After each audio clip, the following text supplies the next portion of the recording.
with we mentioned yesterday, we think that like this is going to help set the precedent a little bit for like what the meta could be. I think a lot of people are watching the ICL, and I mean obviously we got like some of the best teams around, so it's like that's a good place to start, because if you go to some other places to find deck lists, the Infinity lists are like very, very sparse or very, very outdated. Yeah. Few and far between, definitely out there, especially with the new winter spell cards. You want to see some new tech, and the ICL is sort of leading the charge in that case. Well, Yeah, absolutely. Garrick, I think you have to leave really quickly. So good luck, and I'll see you in a little bit. Speaking of leading the charge, Garrick is off to do something. Who knows? All right. Oh, all right. I'll bring you back. I'll bring you back just for that. Just for that. All right. Say it. Can they hear me? They can't see me. Can they see me? They can see you right now too. They can see you. You're back. You're back. All right. Call me Itachi Uchiha, because we're putting the Lazy Boys in the Infinity Tsukiyomi. You know what I'm saying? Ooh. Boom. The Naruto diss. Don't even give him a chance to respond. Don't even give him a chance. All right, bye. Defend themselves. Have fun. We'll see if the Lazy Boys can break out of that Genjutsu. That is a Genjutsu. I can't say words right now, sadly, but Genjutsu. Genjutsu. Yes. That's it. Yeah. Yeah, I'm up with the Naruto knowledge. I'm there. So if that's the case, I'm worried for the other Ink players, because I'm pretty sure to get that ability, you have to like banish one of your like besties, if I remember correctly. So watch out, Ink. Don't go somewhere with them on your own. But good news for the people watching at home. Sounds like Ink is going to be looking for a new player to fill the roster. There might be a spot open on Ink after Garrick sacrifices a teammate for the betterment of his crew. Well, this will be fun. Yeah, I mean, if you haven't figured it out, right, we're going to be watching Garrick soon, which is pretty cool. I'm excited to see what that spice is. I know Garrick is historically a Ruby Amethyst enjoyer from the days of old, so maybe there's a chance, right? Maybe there's a chance in Infinity we might see some Ruby and Amethyst, or just Ruby in general make its way to have a little bit of a comeback. I feel like we did see some of that yesterday. Did we see Ruby and Amethyst yesterday? I think so. I remember Flynn Riders and Goats. And I think it might have even have won. Maybe. I can literally check right now. Match results. Would it have been the last round, maybe?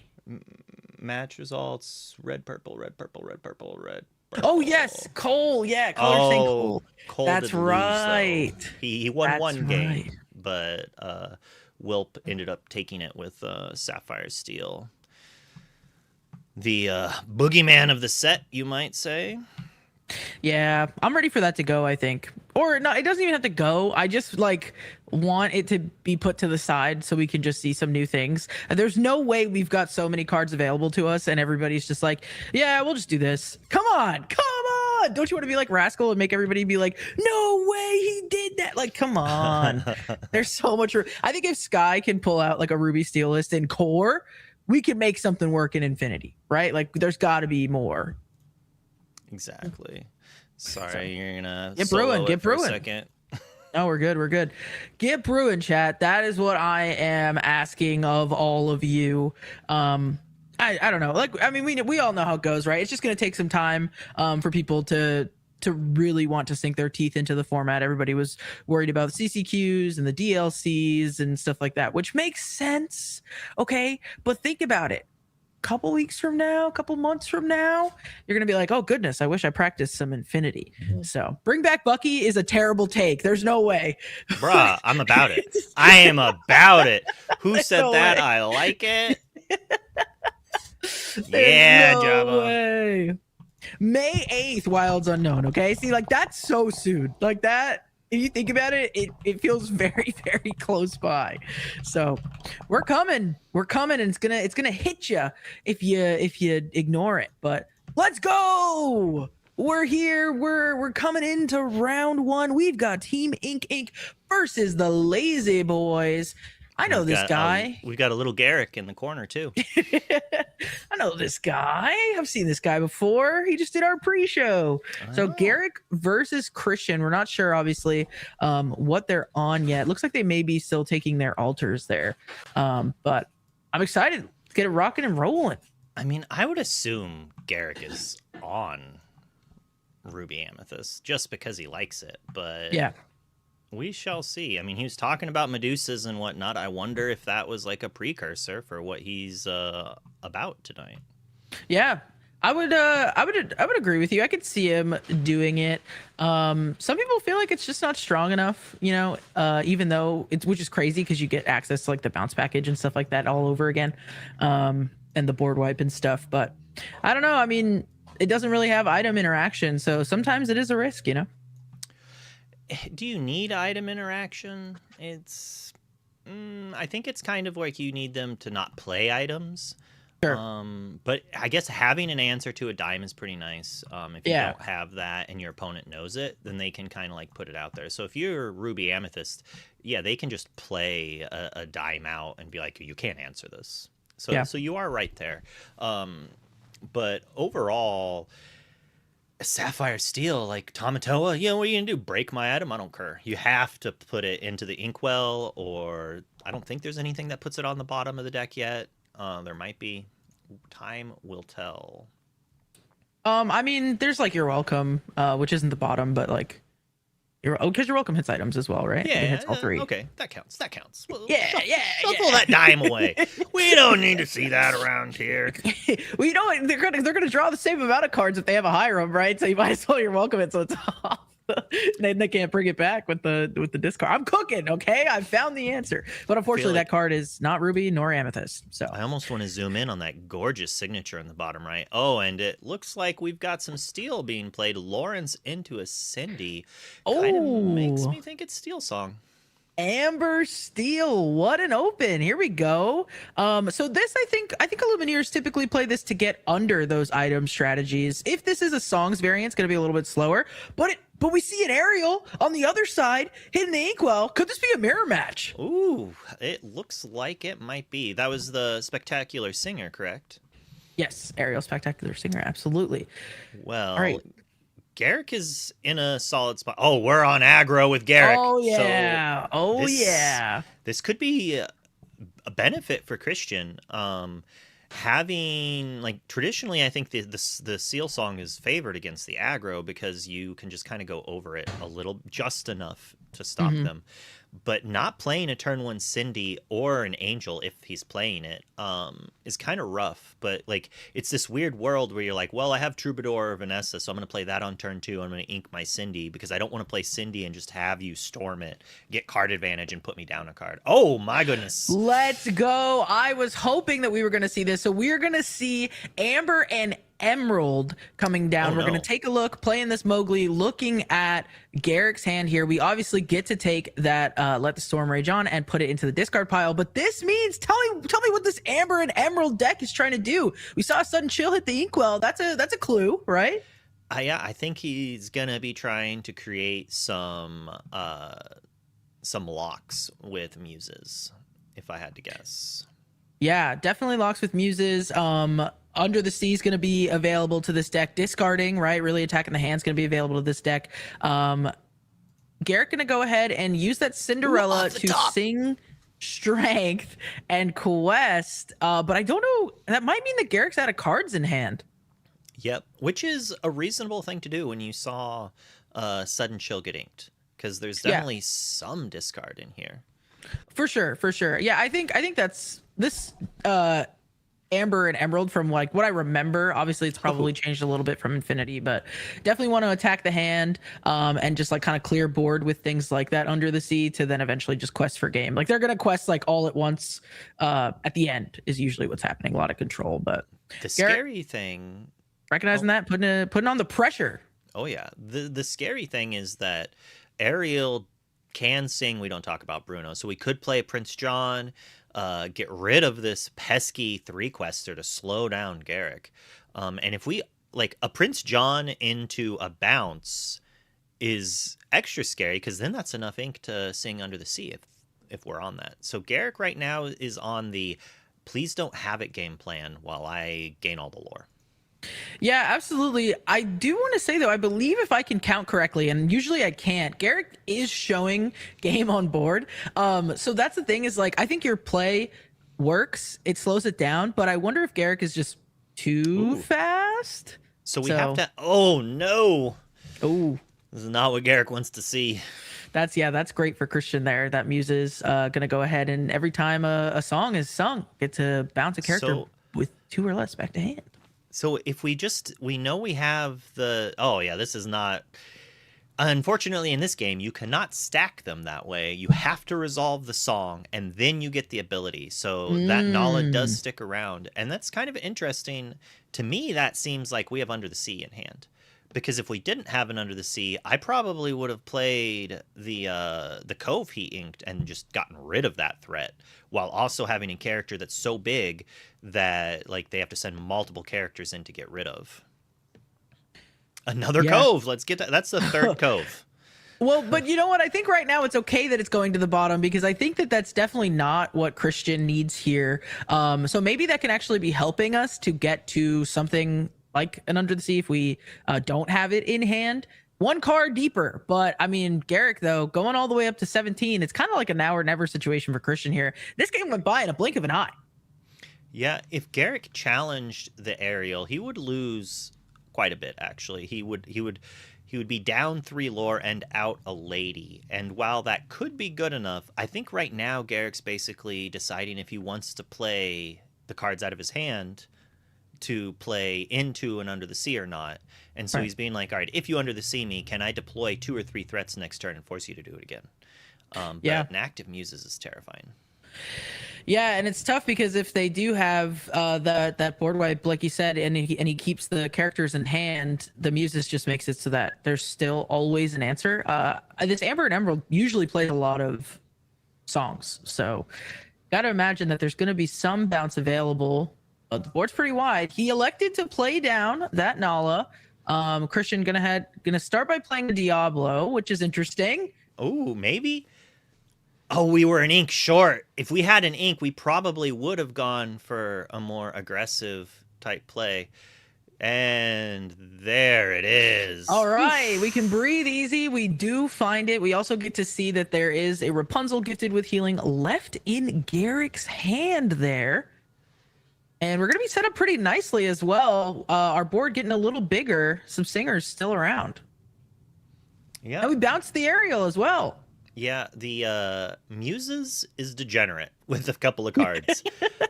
Max Goof and Ariel Spectacular Singer are those cards that if you can survive to that point to do that stuff, it's pretty degenerate. And like right now, does Christian have a song, and is he gonna whiff off this aerial? Oh, and we have the song. Oh, that's pretty good. Diablo into a Coot is saucy. It is pretty good. Yeah, I mean, having this Rapunzel be the card in hand hurts quite a bit because it is bounceable. We're going to see an Aerial Spectacular Singer come down again, that one that he picked up earlier, presumably, and probably be able to hit something here and just keep doing it over and over and over again. Oh, we see that Sudden Chill go to hand. Yeah, I mean, we're probably... probably... so the Rapunzel's gone. Yeah, we're probably just playing the Sudden Chill, rebouncing the Aerial. I mean, we could have sang the Sudden Chill and then redeployed the Aerial even. Unless that ink is exerted. Oh, we accooted it the first time. Oh, that's dirty. Oh, I see. Okay, so now we're going to go ahead and get a Cinderella into play, and Garrick is playing off of the top here.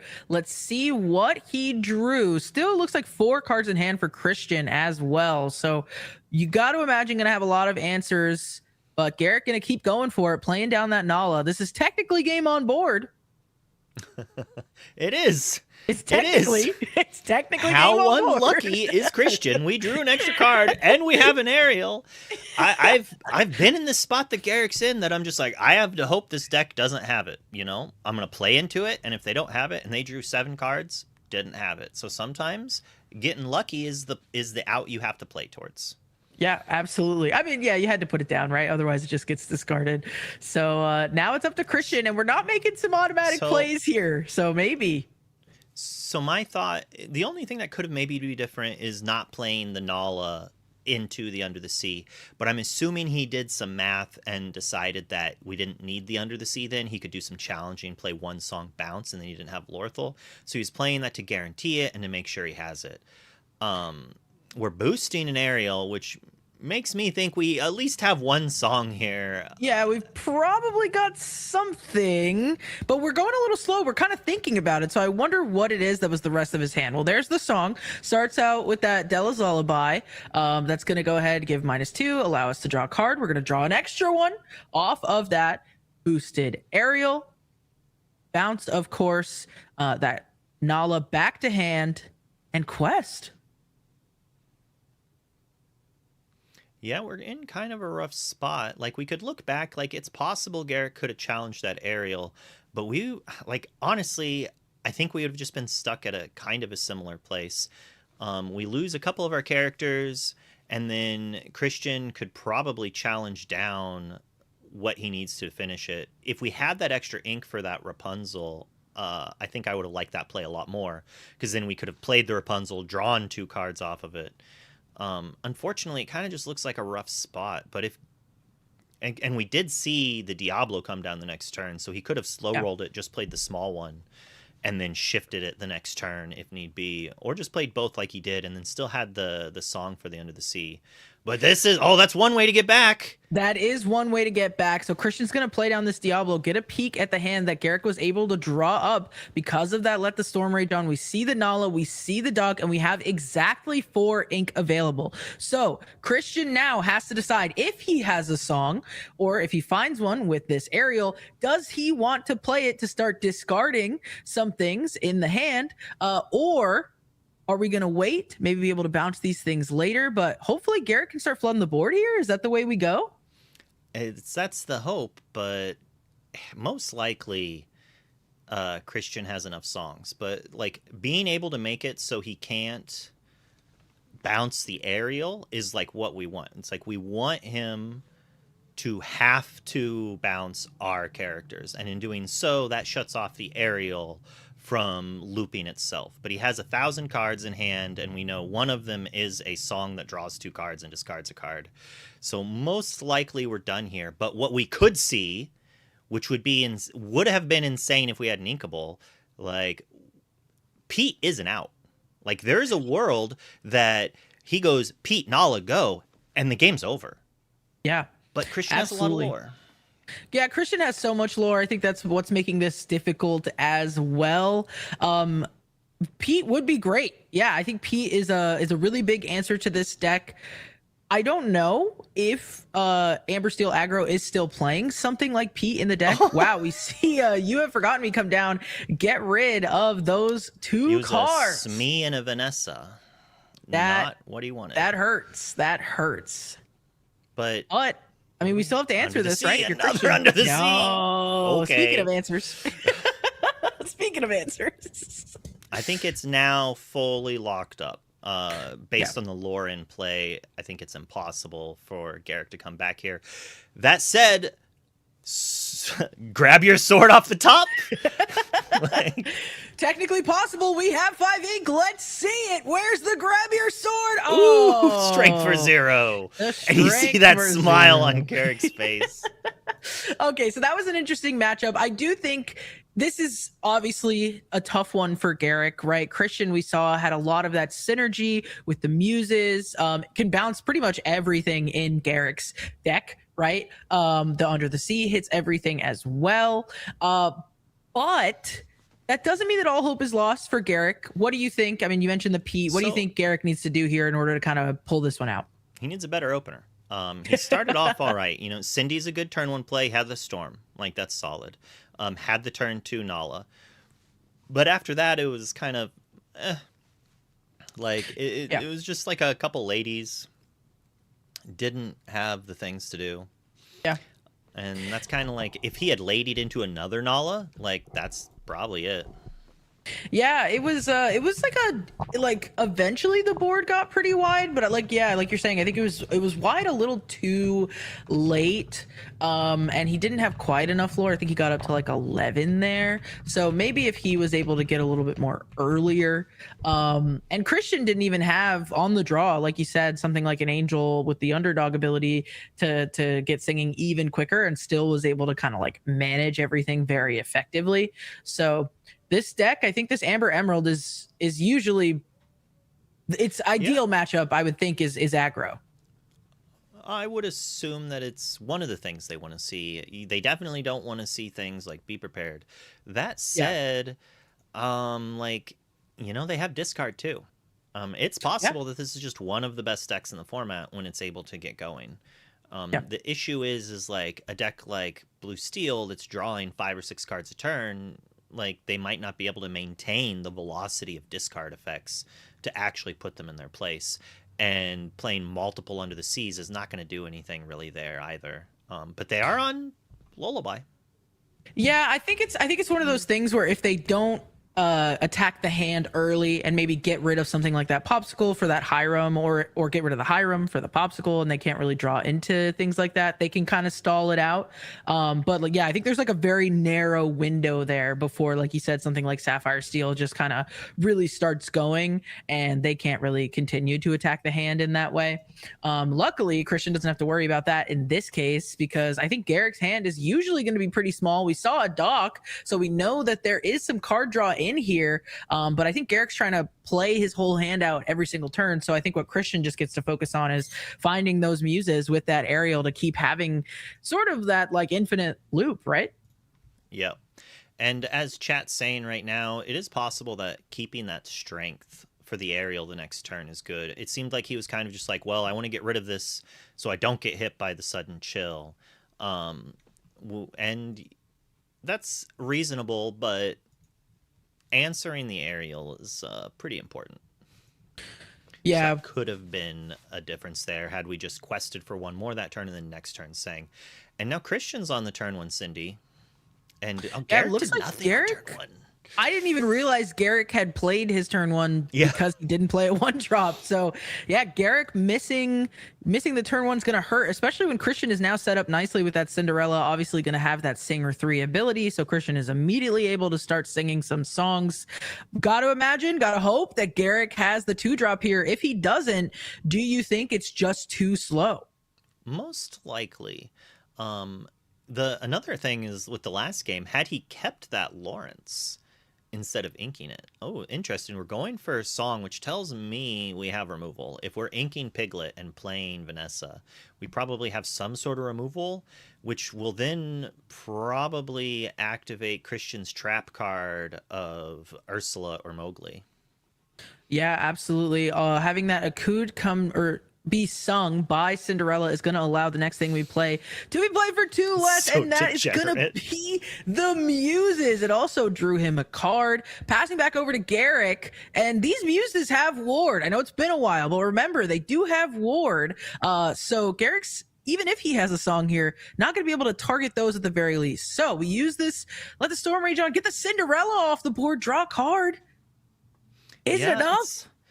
It really depends on if Christian also has the Aerial Spectacular Singer to grab more food and continue doing things. And what Garrick's follow-up, I'm assuming it's a lady and a powerful 2-drop inking that Lawrence, again, for a Nala and a 1-drop. Okay, so he's gone a little wide here, right? Put some lore pressure on, but that Lawrence, like you said, choosing to ink it, that's something that cannot be bounced by the Muses. So an interesting choice for sure. We see a Bare Necessities being sung, and there's 2 targets for this. What do you think he's taking here? This is kind of an interesting choice. It might not really matter, so I'm assuming it's a strength, yeah, because he wants to play an aerial on this turn, and so if he does play aerial, Garrett can easily strength it. So I think that's what you're taking. But the Be Our Guest could possibly be irritating depending on what we hit, and we take the Vanessa, so we can't easily sing. Like, Christian would love it if Garrick sang with that Nala. Yeah, absolutely. So the Nala is going to be able to sing that Be Our Guest, but if it's doing that, it's not questing for sure. So now I think Christian still gets to ink and play something like you mentioned. He's going to want to probably be playing that aerial. Starts off by inking the Della. Okay, we do see the aerial spectacular singer. Curious to see what he's going to grab, and obviously partly going to be just whatever he sees. It is the Bruno. Okay, this is like double bounce. It's double bounce and discard. This is rough. This is like Yeah, board clear stuff off of just a single song.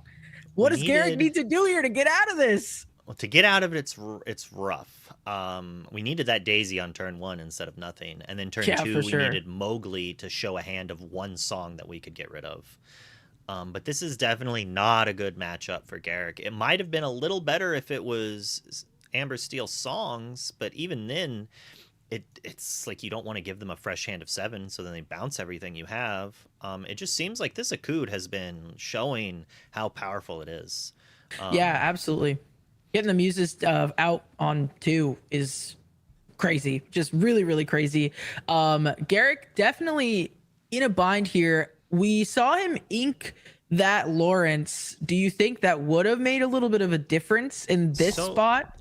it could have, but we actually saw Christian ink the Della, so we could have just seen Muses sing Della on Lawrence, which then shrinks the Lawrence, and then the Muses trigger goes off, bouncing the Lawrence back to his hand. So he did have a tempo steal thing, which would have left Garrick with just the Vanessa still. Yeah, absolutely. We're gonna go ahead, ink that Be Our Guest, replay this Ursula Vanessa, and then with our last 2, we discard a Rhino to draw 2 with Doc. So a little bit of danger from being hand discarded down here, but we do know that there was a Bruno added to hand, so maybe that's partly why.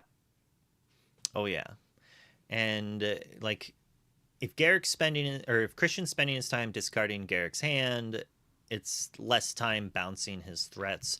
But you do get to kind of combo it. Like if he has the sudden chill that does answer a character while also getting rid of the cards in his hand, Garrick just needs his Nala to stay in play, and I just don't really see that happening, especially if Under the Sea happens right here again.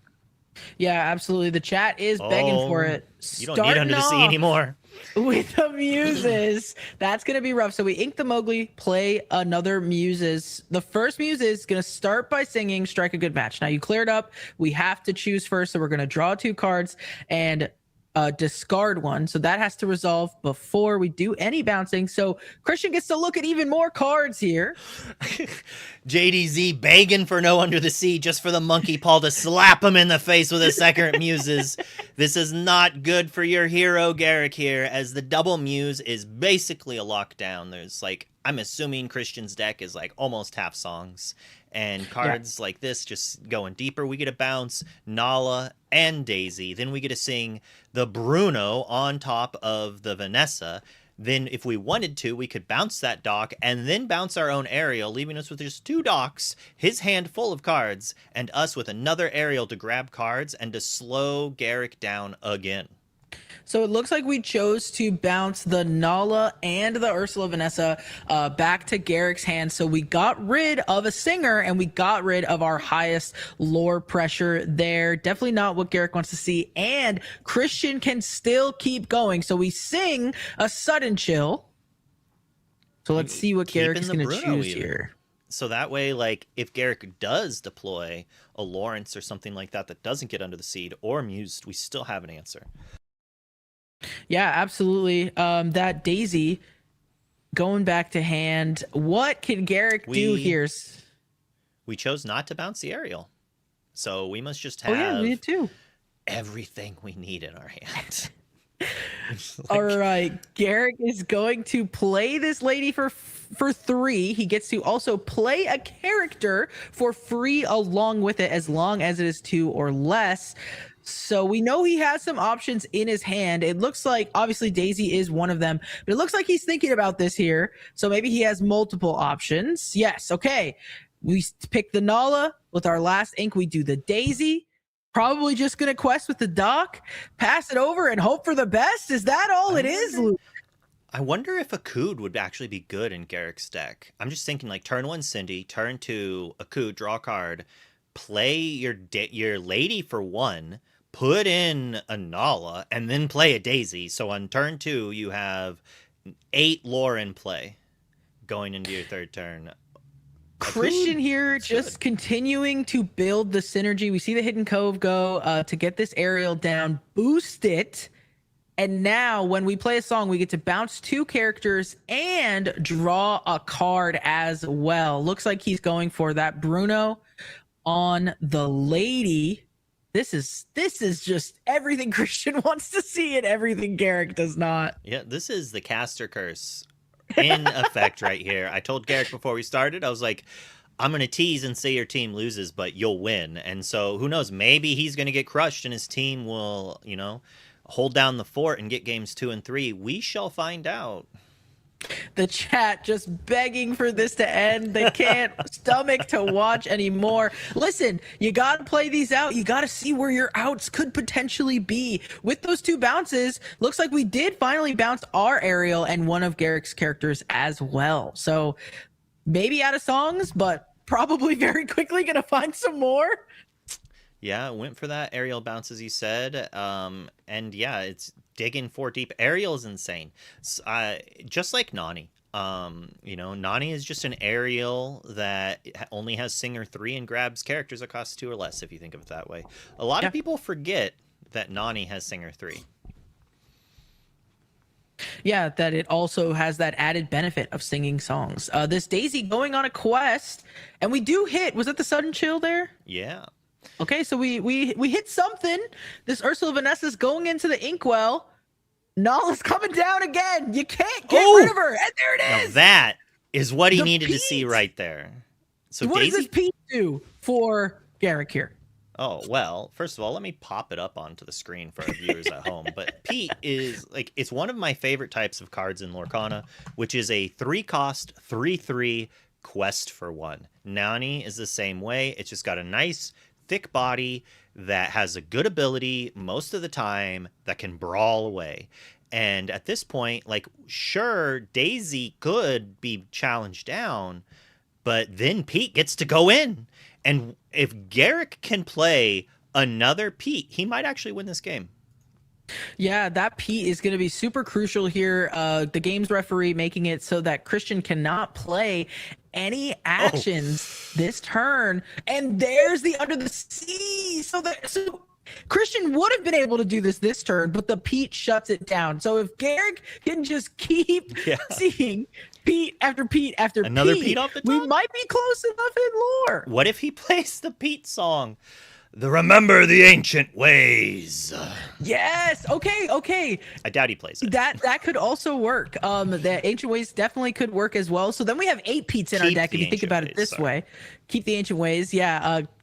8 Petes in the deck if we think about it that way. So maybe Garrick knows what he needs to do now. Maybe that's the last card in hand. Cove does change some things drastically here. It does let Christian answer both exerted characters, which really puts Garrick in a rough spot. He basically has to quest with Nala Pete, play a dock, or go 1-drop, dock, draw 2 cards, ink, play Pete, pass, and then maybe have to Pete again the next turn. It's all on the Petes holding hands together here. Yeah, it was already going to be tough for Garrick to do, but I think it did just get even tougher where now Christian is able to do things like challenge and sing songs, depending on what he needs here. I think I saw the card that Garrick had in hand. It might be a Rapunzel there. Which the Cove makes not great, unfortunately. Yeah, the Cove doesn't make not great because this Pete can challenge into the Muses, but because of that added boost there, that Pete will not stick around after. So there's not going to be any healing to be done. But it does get a Muse off the table. Do you think Garrick is going to take a challenge here? It doesn't actually get the Muse off the table. Oh, you're right, because it does the other thing that it's boosting in both directions. It pumps both. It's been a while. But we're thinking about it. We're holding on to some cards. What are we gonna do with them here? And Garrick's like, I want to bounce my Pete. Right? Where's my bounce effects? I can't think of a card in Amber Steel that does that, actually. which is probably good. Yeah, no, I don't think it does that. Just... We're just gonna have to play it down anyways for no value. So the Hidden Cove actually being like super clutch for Christian here.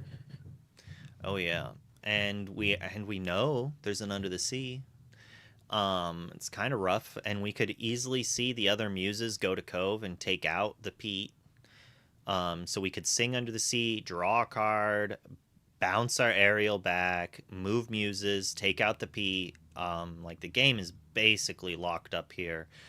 Outside, that's another aerial coming down, and we're boosting it right away.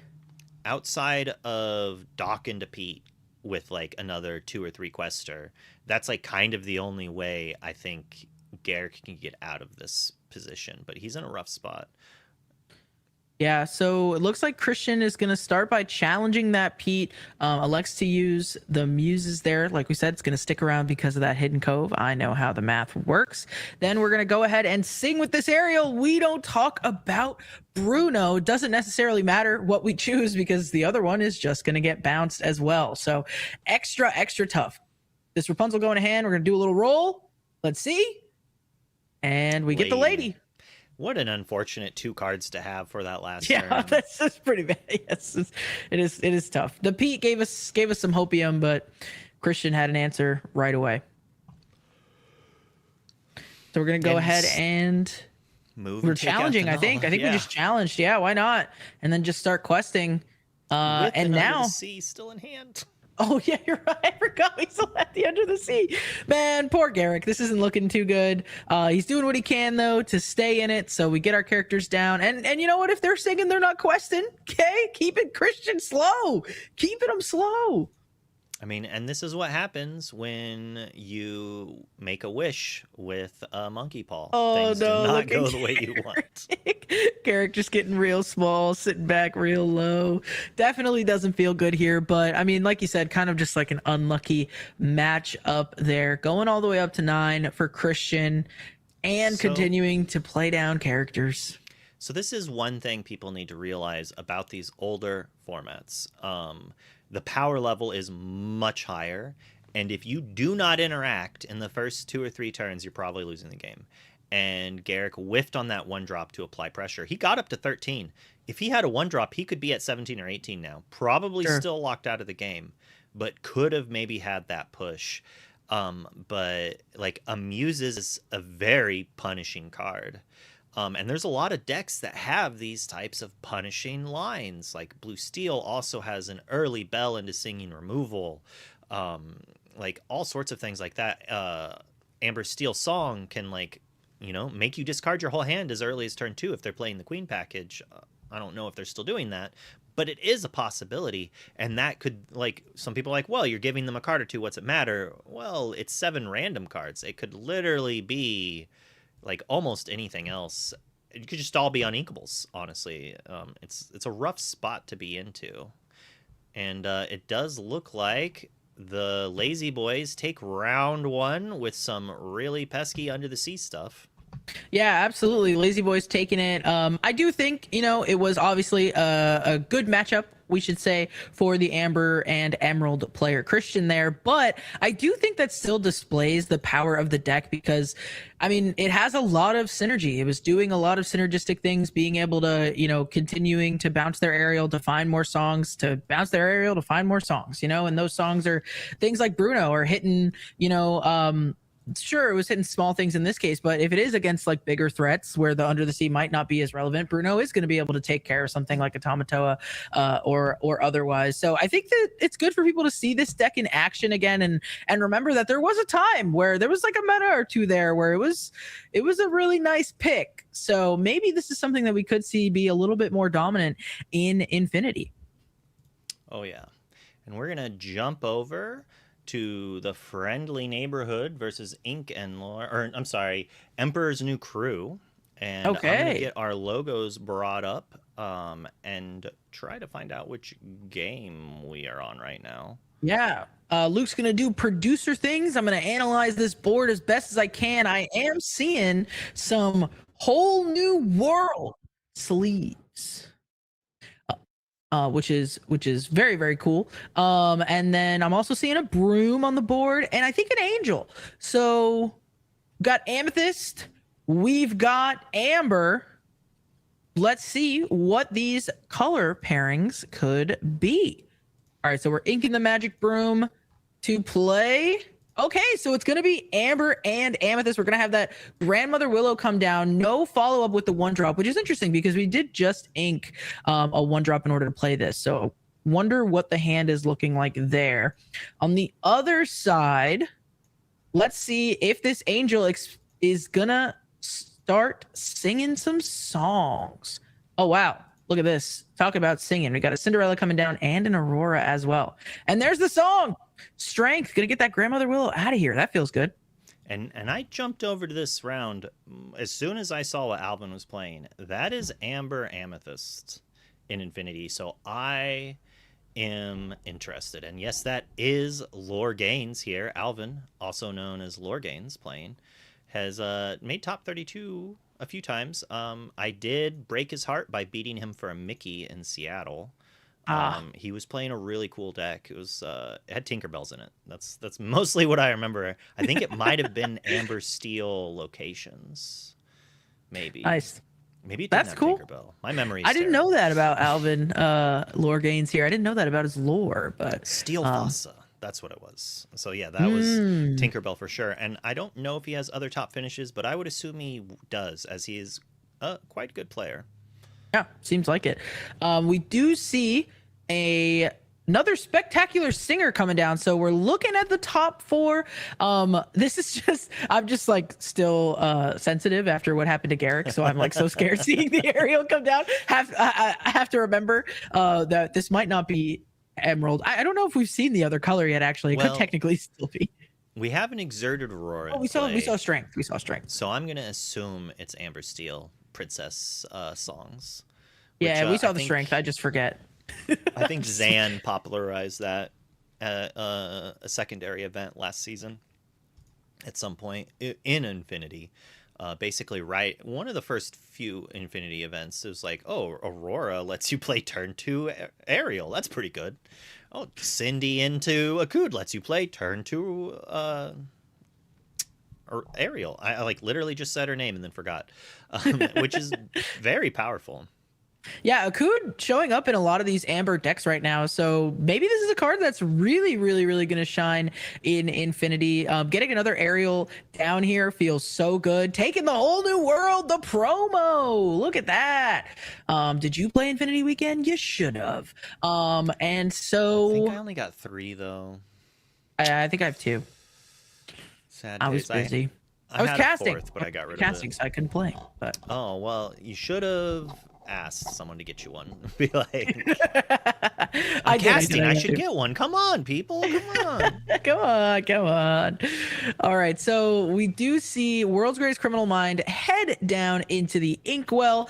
This Peter Pan ready to give an evasive character rush here. So let's see the Iago or something cool come down. So that way it can take out some of these things that are on the other side of the board. Look at this. The Aurora's ready. The Cinderella's ready.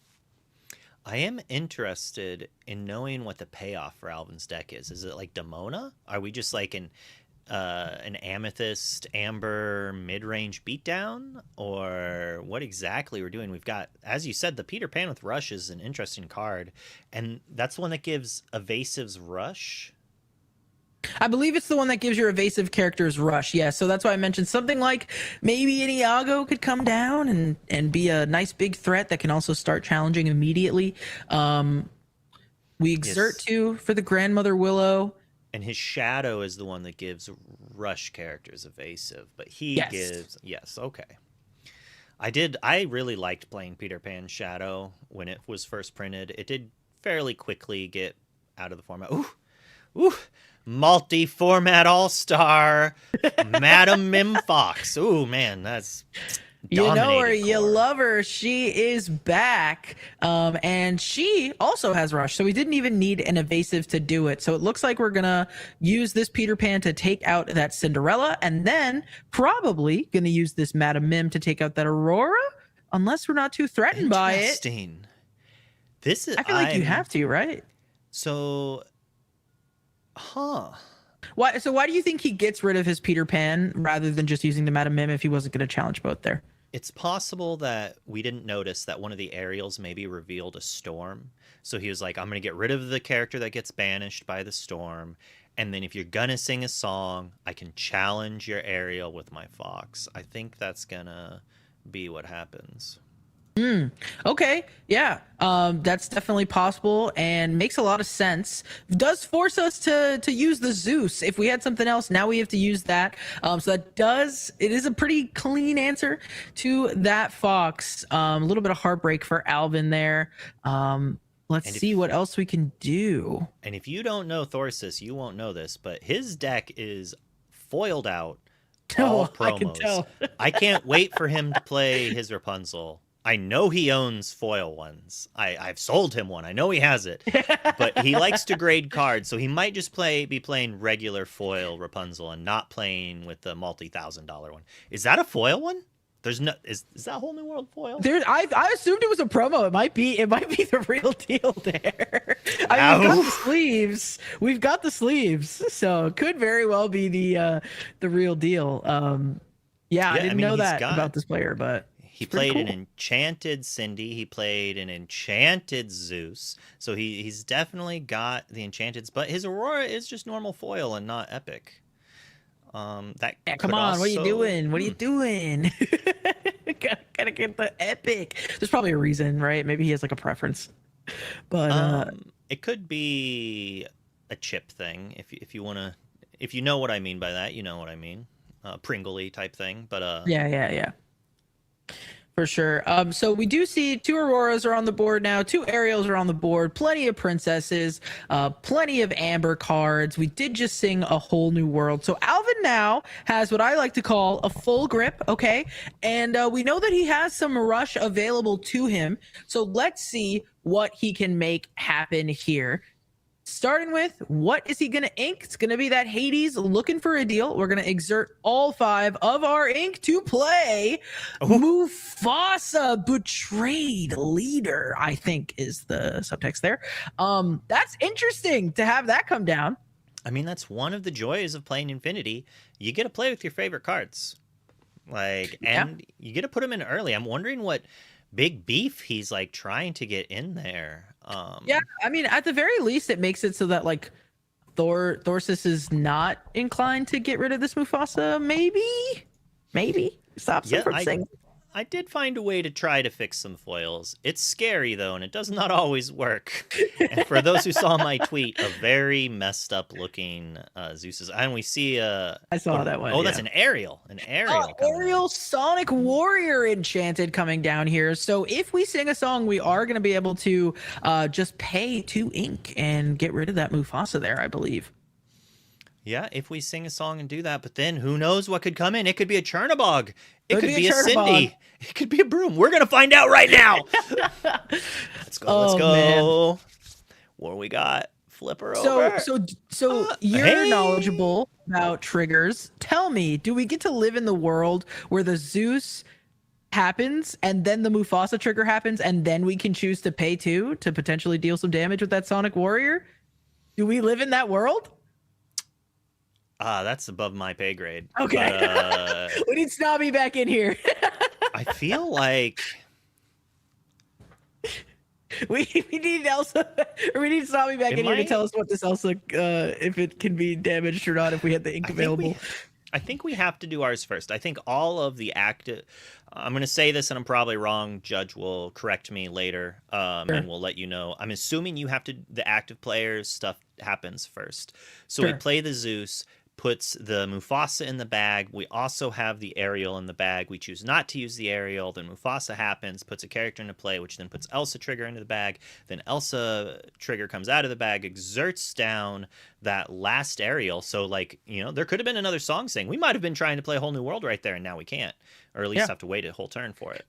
I love things like that. It's so fun to figure out these puzzle pieces. But speaking of, Alvin's trying to figure some out himself. So we do get to challenge into that Aurora with that Elsa, thanks to that Mufasa. Now we have the Madam Mim picking up that Elsa and challenging into one of the aerials. We're not able to replay the Elsa this turn, but we will have it available to us next turn, and another Madam Mim Fox. So we're getting both of these aerials off the board. Feeling pretty good if you're Alvin here, I think. That's a nice little cleanup. Yeah, I mean, Thorsus did some work, has some scary stuff in play, but you know, he's only at 4. That is one of Steel Song's biggest issues, is you do so many things, but it normally requires you to sing with most of your characters. So what happens is you just get this big board, but you still have to quest. So if your opponent's questing nonstop, you might only have 2 turns to quest a whole bunch. That said, Alvin's only at 1.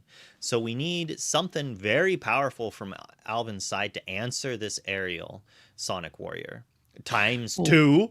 Yeah, speaking of that Sonic Warrior, we see another one coming down. The good news, that's all of our ink to play it, so we know that we can't do anything in regards to singing songs and then banishing our Fox. But Ariel's still able to sing here. She's pretty tough as well. She could even challenge in if she absolutely needed to. Don't imagine that would happen, but there's some options here for us. Did we pass? Did we pass it back over to Alvin? 3-8, but we know there's a Fox in hand. So I think challenging the Fox, as you said, is probably not going to happen, but it might. A song being sang to answer the Fox, though, seems much more likely, as the only way to stop that is going... Oh, we can't even do it. I was going to say, like, Fox, 1-drop Fox, but we'd have to go 1-drop Fox, 1-drop Fox. Yeah. Because the Fox will be banished. Challenging. Sorry. No, you're good. We're exerting. Okay, so we do have an answer. So we're exerting this aerial. Sometimes like there's a very rare possibility where we wanted to challenge in just to like stop the chaining, but we have an answer, so we're fine. We get to sing that strength. We get to get rid of that Fox. Alvin now has to respond. So we're up to 7 ink. What are we doing with this ink though? We've seen that he already has some interesting things in his deck, like this Mufasa. What is it going to be? We know they have the Elsa as well. So for those of you just joining right now, our main feature match is Ink Inc. versus Lazyboys, and we saw a very quick match where Lazyboys under the seed and mused over and over. We saw a turn 2 muses just come down and dominate the board. Garrick was playing Amber Steel aggro. He got up to 17 in game 1, and then a little bit later, we're going to use a snooze right here. Push that out away. This is too good of a game. Too good of a game. Starting with the Merlin Goat coming down. There's one way to gain lore, and a Cheshire Cat also available to us. So we might start seeing, like we said, we saw that Fox might come into play, do some challenging. Then we get to boost it with the Cheshire Cat. Alvin's setting some things up here. It's going to be up to Thorsus to kind of start using these songs to get rid of these pieces. You know, I have ADHD when I'm drinking caffeine nonstop and I can't stop yawning, but I have 12 hours of sleep in me. Aerial Sonic Warrior gonna go ahead and sing Zeus. Along came Zeus on the Cheshire Cat Inexplicable to get it out of here, to stop any of the shenanigans. And then we get to pay to get rid of the goat. So Alvin gains a lore, but his board has just been cleared. Yeah, and that's going to be the story of Infinity. As I mentioned yesterday, there had been some players who are like, Infinity's actually really, really grindy. Maybe we need a longer clock. And this is like the matchup where that could be true. I mean, we also saw a match that was just like done. Oh, like almost. Oh, there we go. Whole new world discarding. Yep. Whole new world discarding 4 things. We knew we had the Fox in hand. We knew we had that Elsa. We also hit a Genie and a Rapunzel as well. But again, now we're refilling Alvin's hand, and JDC begging for a board wipe so he could draw into it. I mean, he's at 7. He could ink and play it, which would be hilarious. He is playing Mufasa in his deck. That makes me think it could be in there. Maybe Monstro's chat is saying, please, Monstro, but be careful, JDZ. Last time you begged for something, crazy things happened. Yeah, we got to be careful what's going to happen here. I think Thorsus recognizing who knows what's going to come down. So let's start getting some of this lore, regardless of the fact that Alvin's characters do have rush. So we're up to 6. Not a lot, but it's something. Let's see. It doesn't look like Alvin's trying to ink. It looks like we're starting to pay some stuff first. So might not be that board wipe we're all hoping to see. It could be. We're thinking about it here. Definitely would be pretty good here, right? Definitely wants to wipe the board. Yeah. It would be. All right, so we're starting with exerting 4. Oh, don't tell me after a whole new world we're just playing something like a genie. Come on, there's no way. There's no way. We need more cards. More cards. Was it enough? And I think I saw a 1-drop Chernobog. I could have just made that up though. And Dumbo hitting the inkwell. Thorsis has 9, 10 lore, 8 lore in play right now. So that is a 2-turn clock before wrapping this up.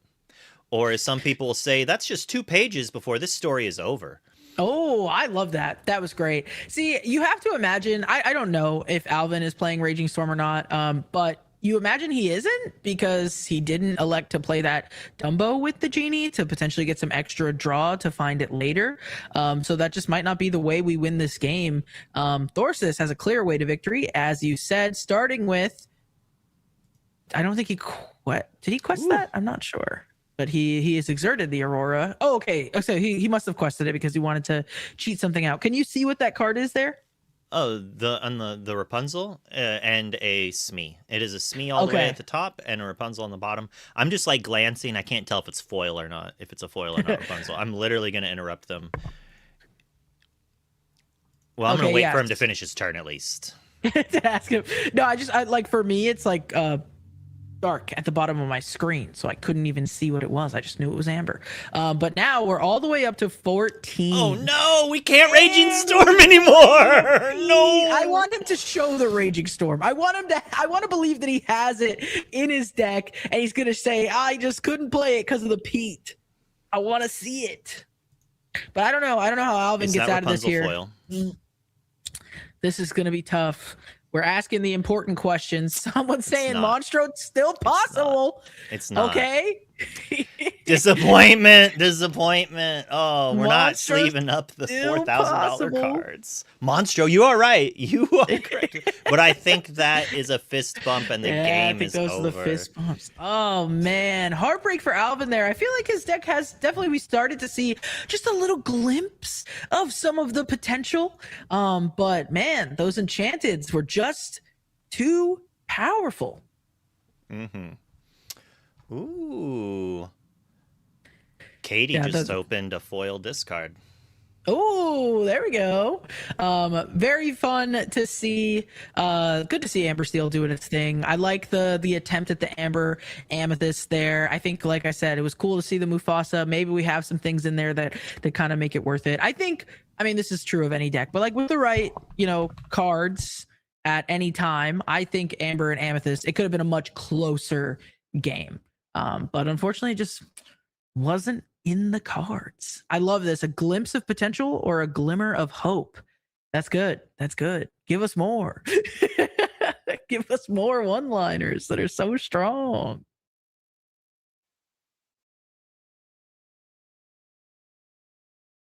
Are you talking to us? Because if so, you are muted. I'm muted. Yes, we're gonna jump in, I think, and catch one more match that is. Okay. Whoops. Oh, whoa, not that one. Just kidding. You guys didn't see anything. But yeah, we're going to jump into one more match. We're probably going to be in the middle of it, but that's okay. Okay, because at least you're watching some amazing games of Lorcana. And I love it. I love the no downtime. Let's do it. Why hear us talk when you could be watching the games? That's way more interesting.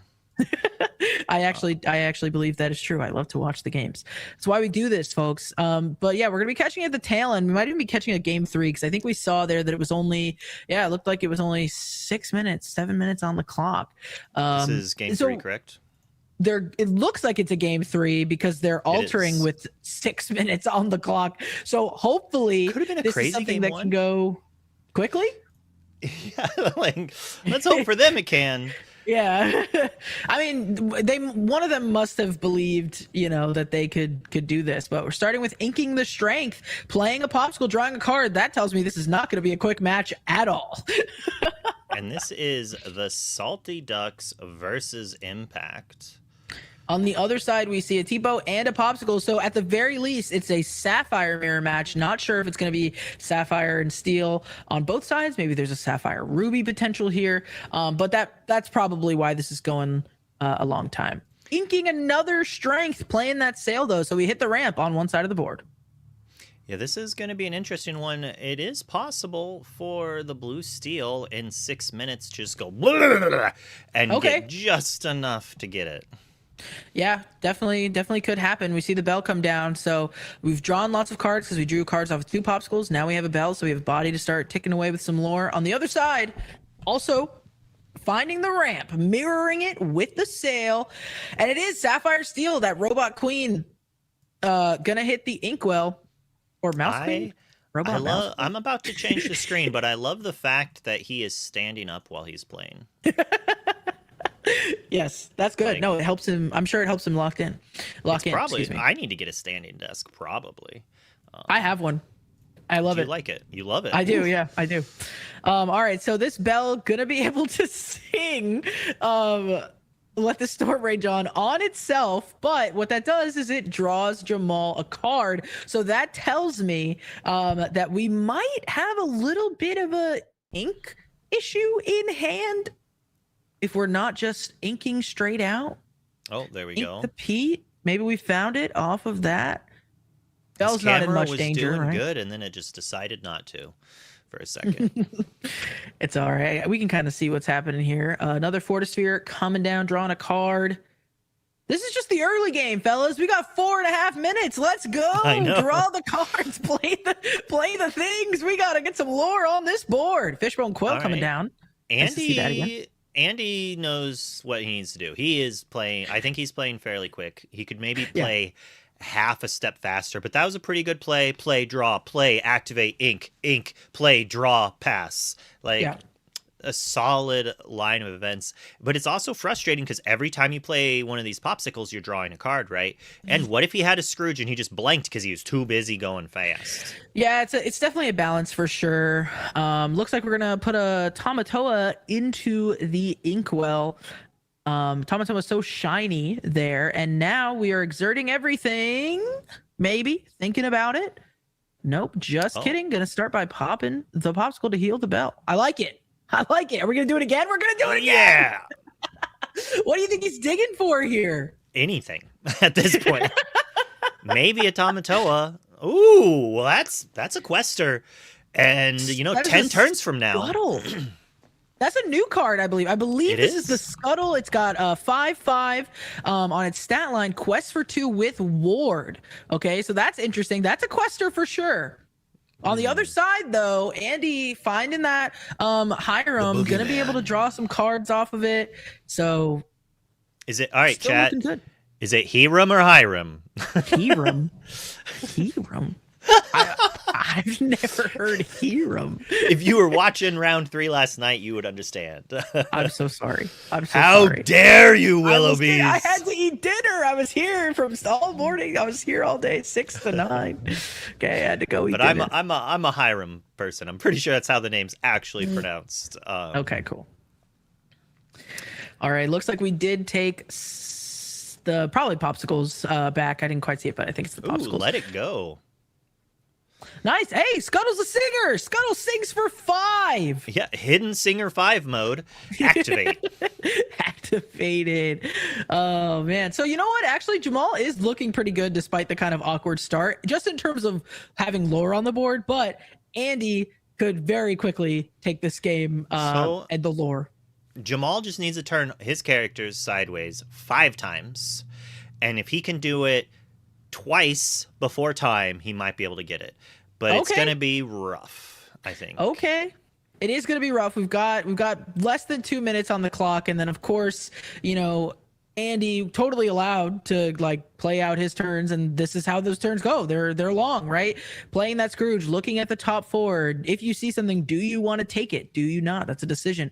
Then afterwards, we have all of this ink available to us. So I'm sure both of these Illumineers are playing as fast as they can, but it is just kind of the nature of a longer, grindier matchup. So we ink something with Fishbone Quill. Put the Hades Infernal Schemer into play. that really shuts down Jamal's clock by a lot. Not only does that do both characters just threaten what Jamal has in play, but he no longer has enough lore to push through in these turns.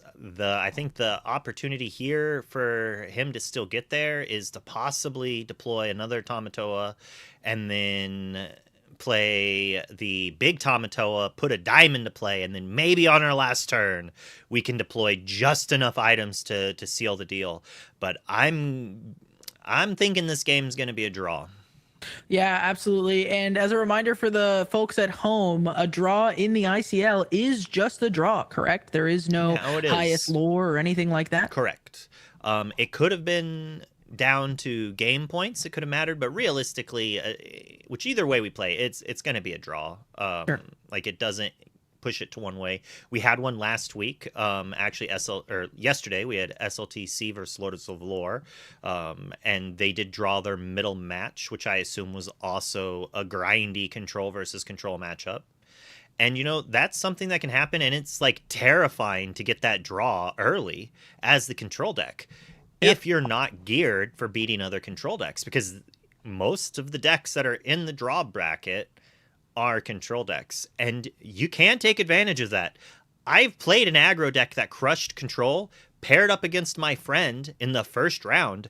We split, and I had amazing matchups for the rest of the day, all on that play. Wow. So don't get draws. Like, you don't always want them. Draw meta incoming. It does look like that is our end of round there. So you have to imagine this is probably just going to end in a draw. I don't see a way where any of these players can kind of insta-lore to win. I know dime is usually possible in a deck like this, but I mean, I just think we're a little too far away from it here. I would be very surprised to see either of these players take it home in within these 2 or 3 turns that they're going to have here. Due to tech inflation, high RAM is no longer available. 4 gig RAM only. Yes, it does happen that way. And I will say that this player's camera is not terrible. Like, it could also be that I am stretching the screen a little bit, because his screen in Discord seems fine right now. It's much better than it was.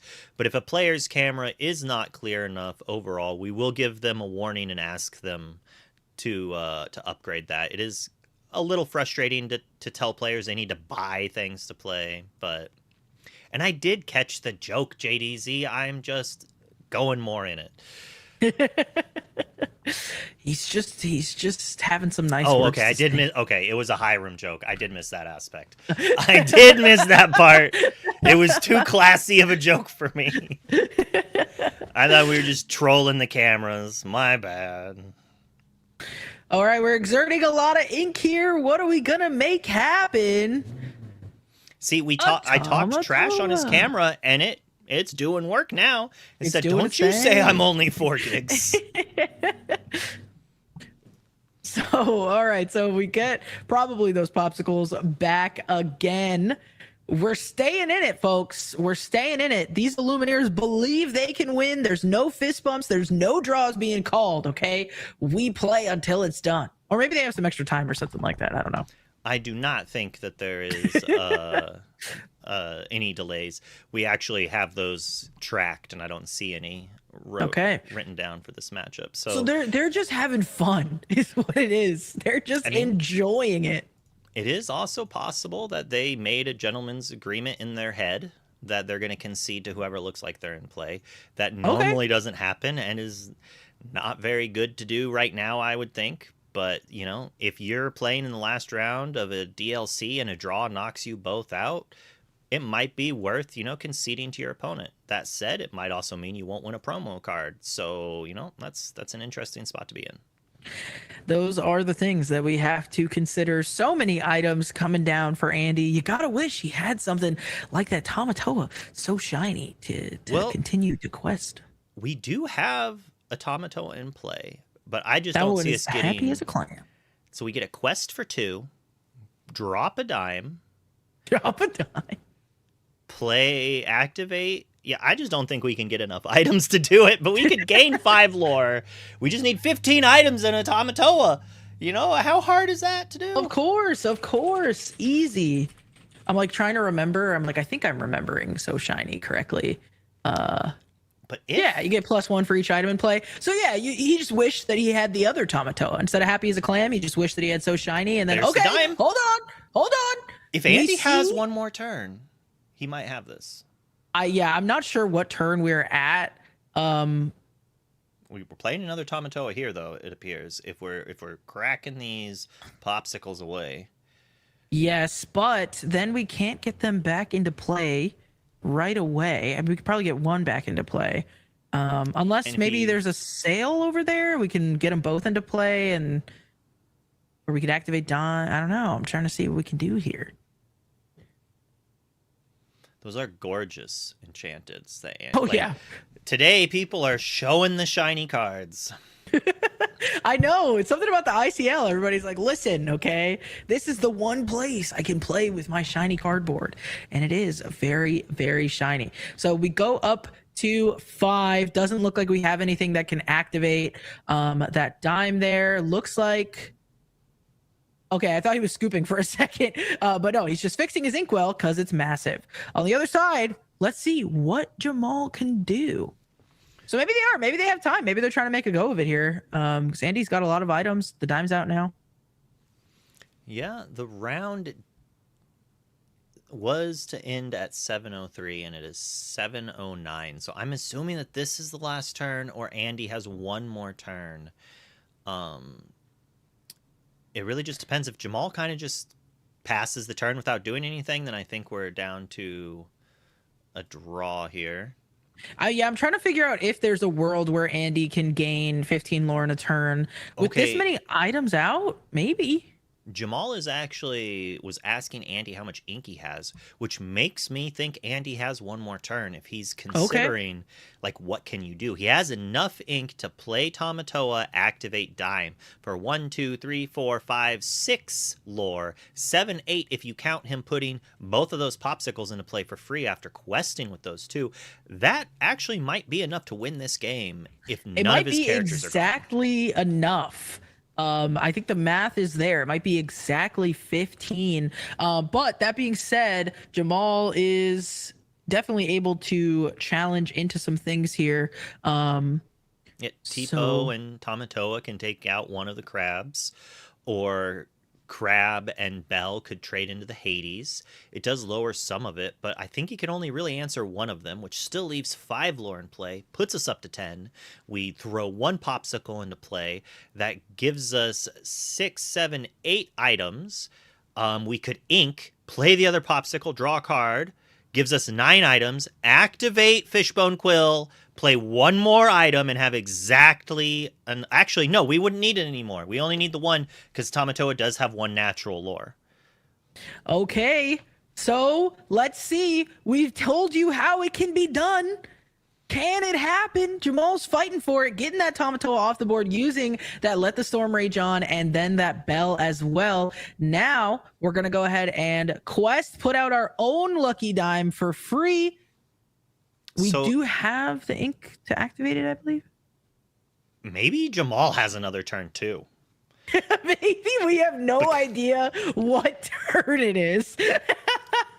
Okay, so this Ariel is gonna come down and gain. Is that... Well, it's not gonna be 5 lore, right? It's just gonna be the 3. Definitely doesn't have more items. Yeah, no, it's just gonna be the 3. There's the dice for turns. We're on turn 4. Jamal has another turn. Can Andy win this turn? Jamal... So Andy has to win now, because otherwise Jamal wins. Jamal could have challenged the Scrooge. So if Andy wins exacties, that might have been a mistake. We would have lost out on 5 lore, though, and only been at 9. Then the next turn, most likely, if Andy couldn't win, he would have prevented Jamal from winning. So let's see if we have it all right here. Yeah, I mean, you kind of want to see it, right? It would be incredible if he could pull this off. Starts with the popsicle, gonna draw a card off of it. So he either is hoping to pull the thing he needs or just getting it into play. We're doing table finger math. So there might be something here. There might be something here, folks. Don't go anywhere. We might have this. Okay, we're going to pay for the second popsicle. So we've got plenty of items in play now. What is going to happen next? If we have Tamatoa, I feel like that's it. He just separated 8 ink, and he can ink again to have the 10 total to activate the dime. He's doing more finger math. He has to be sure. Oh, there it is. 5, 6, 7, 8. The Tamatoa, so shiny. Using the fishbone quill to put a card into the inkwell. 1, 2, 3, 4, 5, 6, 7, 8, 9, and 10 off of natural for exacties. He did need to actually gain the 3 lore from the quest, so he is actually at 10. But that's close. So he had exactly enough. That's 20. That's the game. Yep. So you could now you could argue like, well, why didn't Jamal try to stop him? But Jamal was also making it that he would win. Instead of going for the draw, Jamal was saying, I'm going to try to get that win. That's important to try to do. I want to get it. And, hats off to both these players winning in turns 4 of 5. Yeah. Like, absurd. They heard R&B in chat saying this game wasn't going to end, and they said, hold my dime, let's go. Yeah, absolutely. What a photo finish there.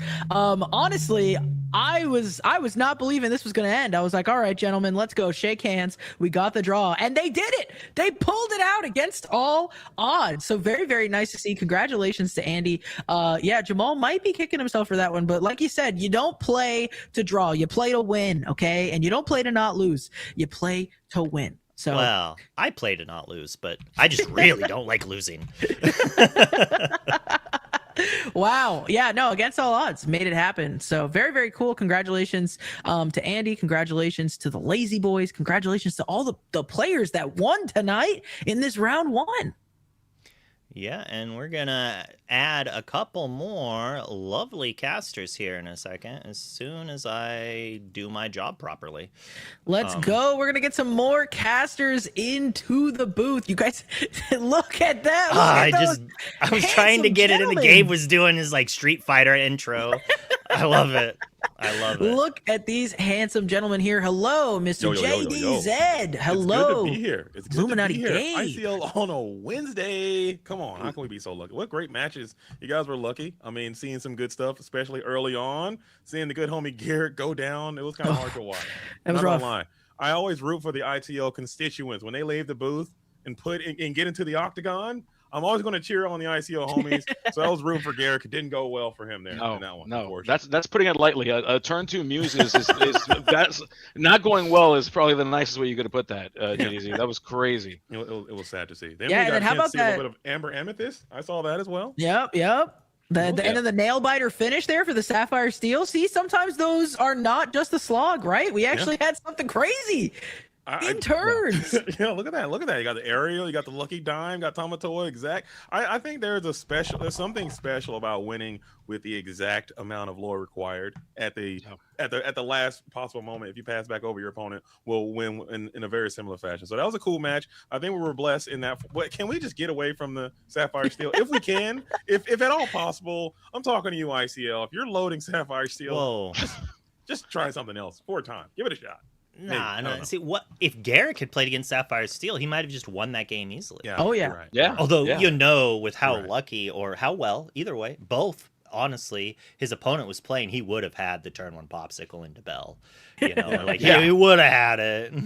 They always do. They always do. Yeah, that's exactly the problem. If we're telling people not to queue into this thing with Sapphire Steel, then we don't get to see that cool stuff. We don't get to see all that cool stuff that could make it cool. So that's a fair point. But I'm excited. I'm glad to be here as well. Illuminati Gabe here with you. I have obviously called JDZ, and we made sure that we matched today. You'll notice we both wear the same T-shirt. Okay, we're getting washed out by the green screen. Oh yeah, the green screen is. Let's see. And I gotta say, I also want a huge shout out to Jamal too for standing up. I have been inspired to stand at my desk because I gotta say, there's a couple of benefits that I'm realizing. The first one is I look skinny. This is great. I look so good right now. And so, I'm looking skinny on camera right now. And number two, for those of you that don't know this, you've got Wonderland working the background, working production, and he's always trying to keep us lined up, keeping us perfectly in these little squares. And I can do little activities like this. Look, I can just dart to the left. Son of a gun. I can just dart to the right. You are mobile. I tried to do it. I tried to stand up myself, but it would have caused me to have to adjust my camera, and I'm just way too lazy to do that. But I am intimidated by you. I was intimidated by Jamal with that, being able to stand up at your desk. And maybe we should all try that more. I think next time I play at a tournament, I think I'm gonna try to just stand up and put in my. I would call might get you disqualified. You call a judge if I'm standing up. I think you could see my hand. You can see the hand. What if I got double leg brace on, and I got to stand up?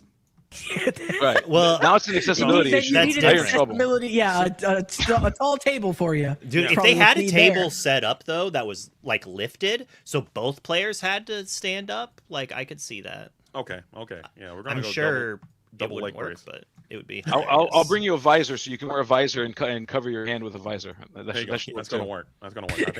I think we should incorporate that. I'm excited. I'm down. But ICL on a Wednesday. You guys had a great round one, Gabe. Hopefully we get that same luck and have some phenomenal matches here in game number 2. Inc. versus. But this is the Lazyboys, right? It's the Lazyboys. Yeah, it's the Loungers, man. They're the team so nice. We put them in the ICL twice. We got the Lazyboys. We love it. I like the organization a lot, man. There are a lot of great players in the lounger community. They're always really pushing it to the limit, trying to try new things and kind of help push the metagame forward, especially in terms of Infinity. I know they've been putting a lot of work in trying to get this Infinity game moving along. So shout out to them. I'm excited to see because every time they play, I know they're going to be bringing something unique. And same goes with Inc.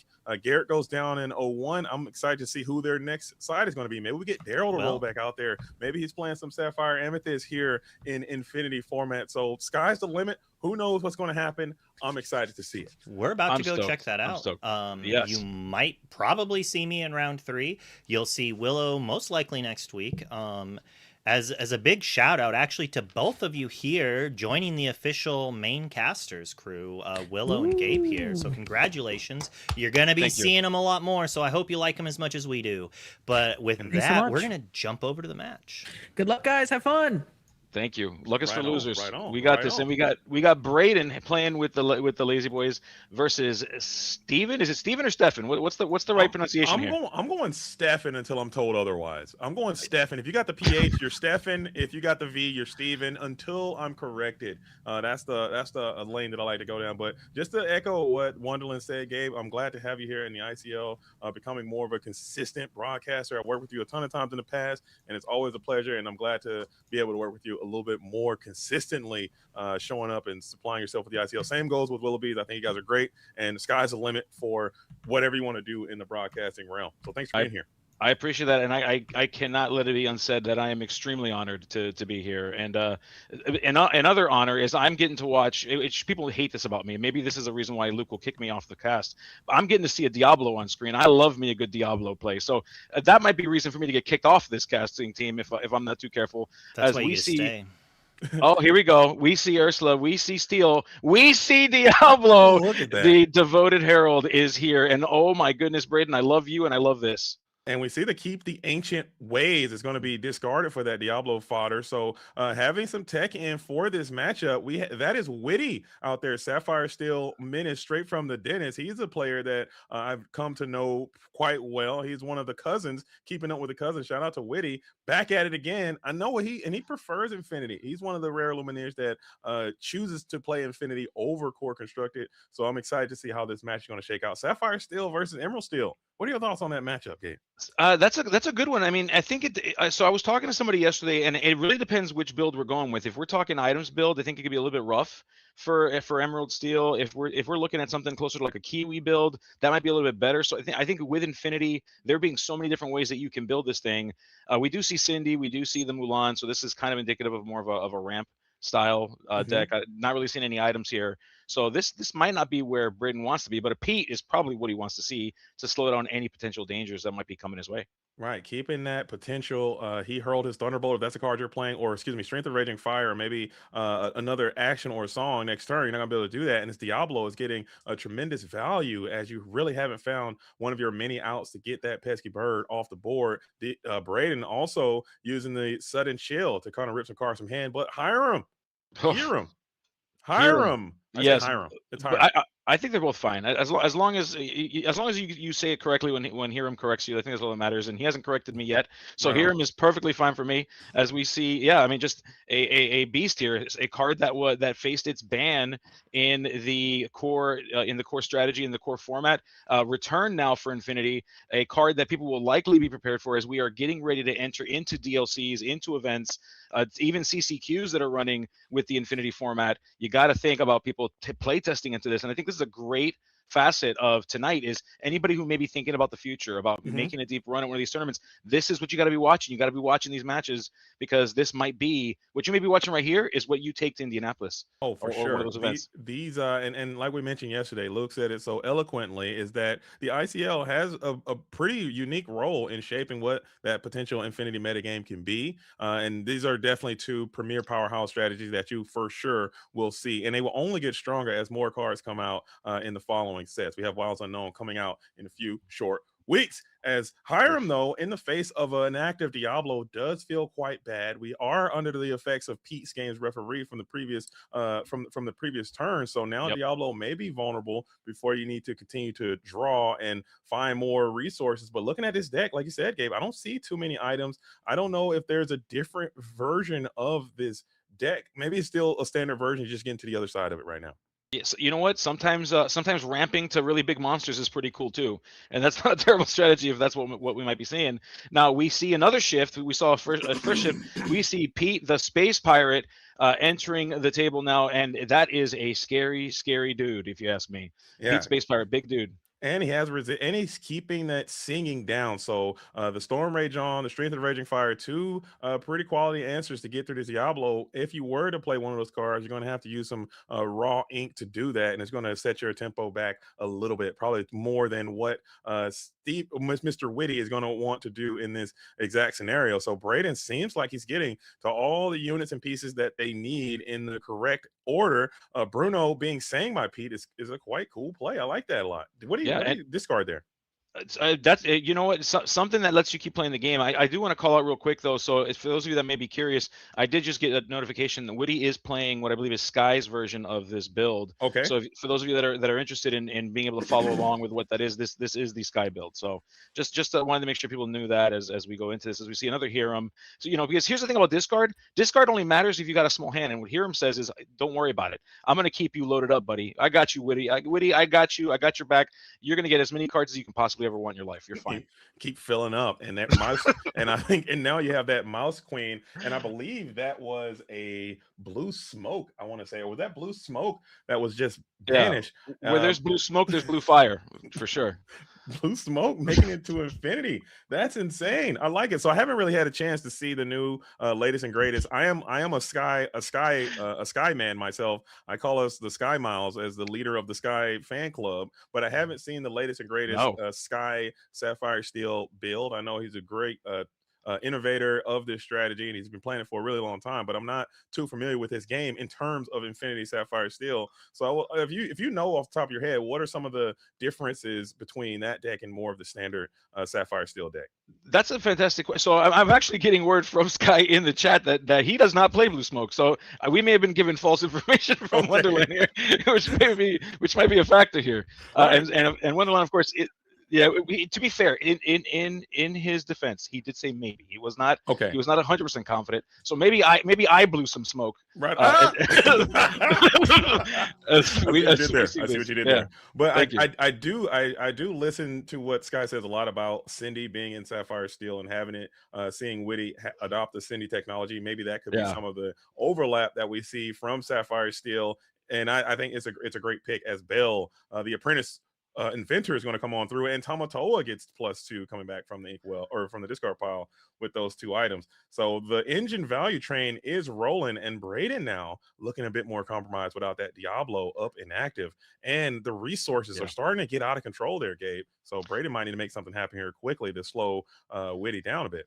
Yeah, it's Diablo's an interesting card because there's times where you're hoping that one card extra that you draw, those 2 cards extra you draw might be the difference here. Braden hoping for that. That's why we play cards like Pete. That's why we play cards like the Shift Pete. We want to try to keep collecting advantage. You win the game by having the best possible turn, by maintaining tempo. Braden not finding those pieces, Witty able to kind of not only deal with some of the problem characters on Braden's side of the board, but being able to continue to play the game, continue to put characters down. We see this Bell now. We see this Tamatoa.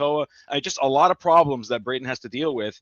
Now, Braden does have some strong characters in the deck to deal with it, but not many. So he's got to be very smart about how he leverages these challenges, how he leverages some of these actions that we're likely to see as we see another Pete enter the table. This is going to be a way to slow this down a little bit. It's trying to lock them out of those actions again, and we saw how effective. If you guys tuned in, we saw Emerald Steel kind of really get loose in one of the rounds yesterday in the ICL, but it was a much more, in my opinion, a much more advantageous matchup. But looking at this Sapphire Steel deck, and I believe it is the S tier Apex Predator of Infinity. It has so many tools and can do so many unique things.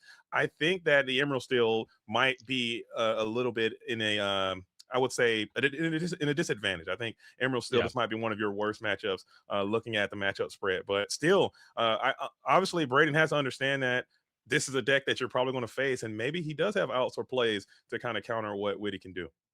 I think Emerald Steel is an interesting call too when you take that to an event, especially in Infinity, because it doesn't feel like it's super favored into things, but it does. I will say that it does feel like it has the highest high roll.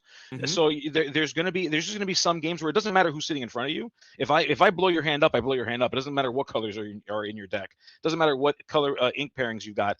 If you got no hand, you're not playing the game, and that's kind of why you bring Emerald Steel rather to a tournament or to an event like this, is for that high roll potential, and I think that's partly why Braden's here with it. Right on, and you get an opportunity to at least demonstrate your skill. There's a lot of decision points, a lot of critical choices that you have to make in terms of inking, in terms of what to sing and when to discard and when to shift and when to do all these types of things, and how to diagnose matchups quite quickly. So I think if you are going to play a deck like this, you got to get the reps in. You got to really be in tune with the metagame, because it will reward you greatly if you are in tune with the harmonics of the strategy, the frequency. We're talking vibrations, Gabe, as we are going to pop another Mouse Queen. 2 more damage. I think that resist still applies.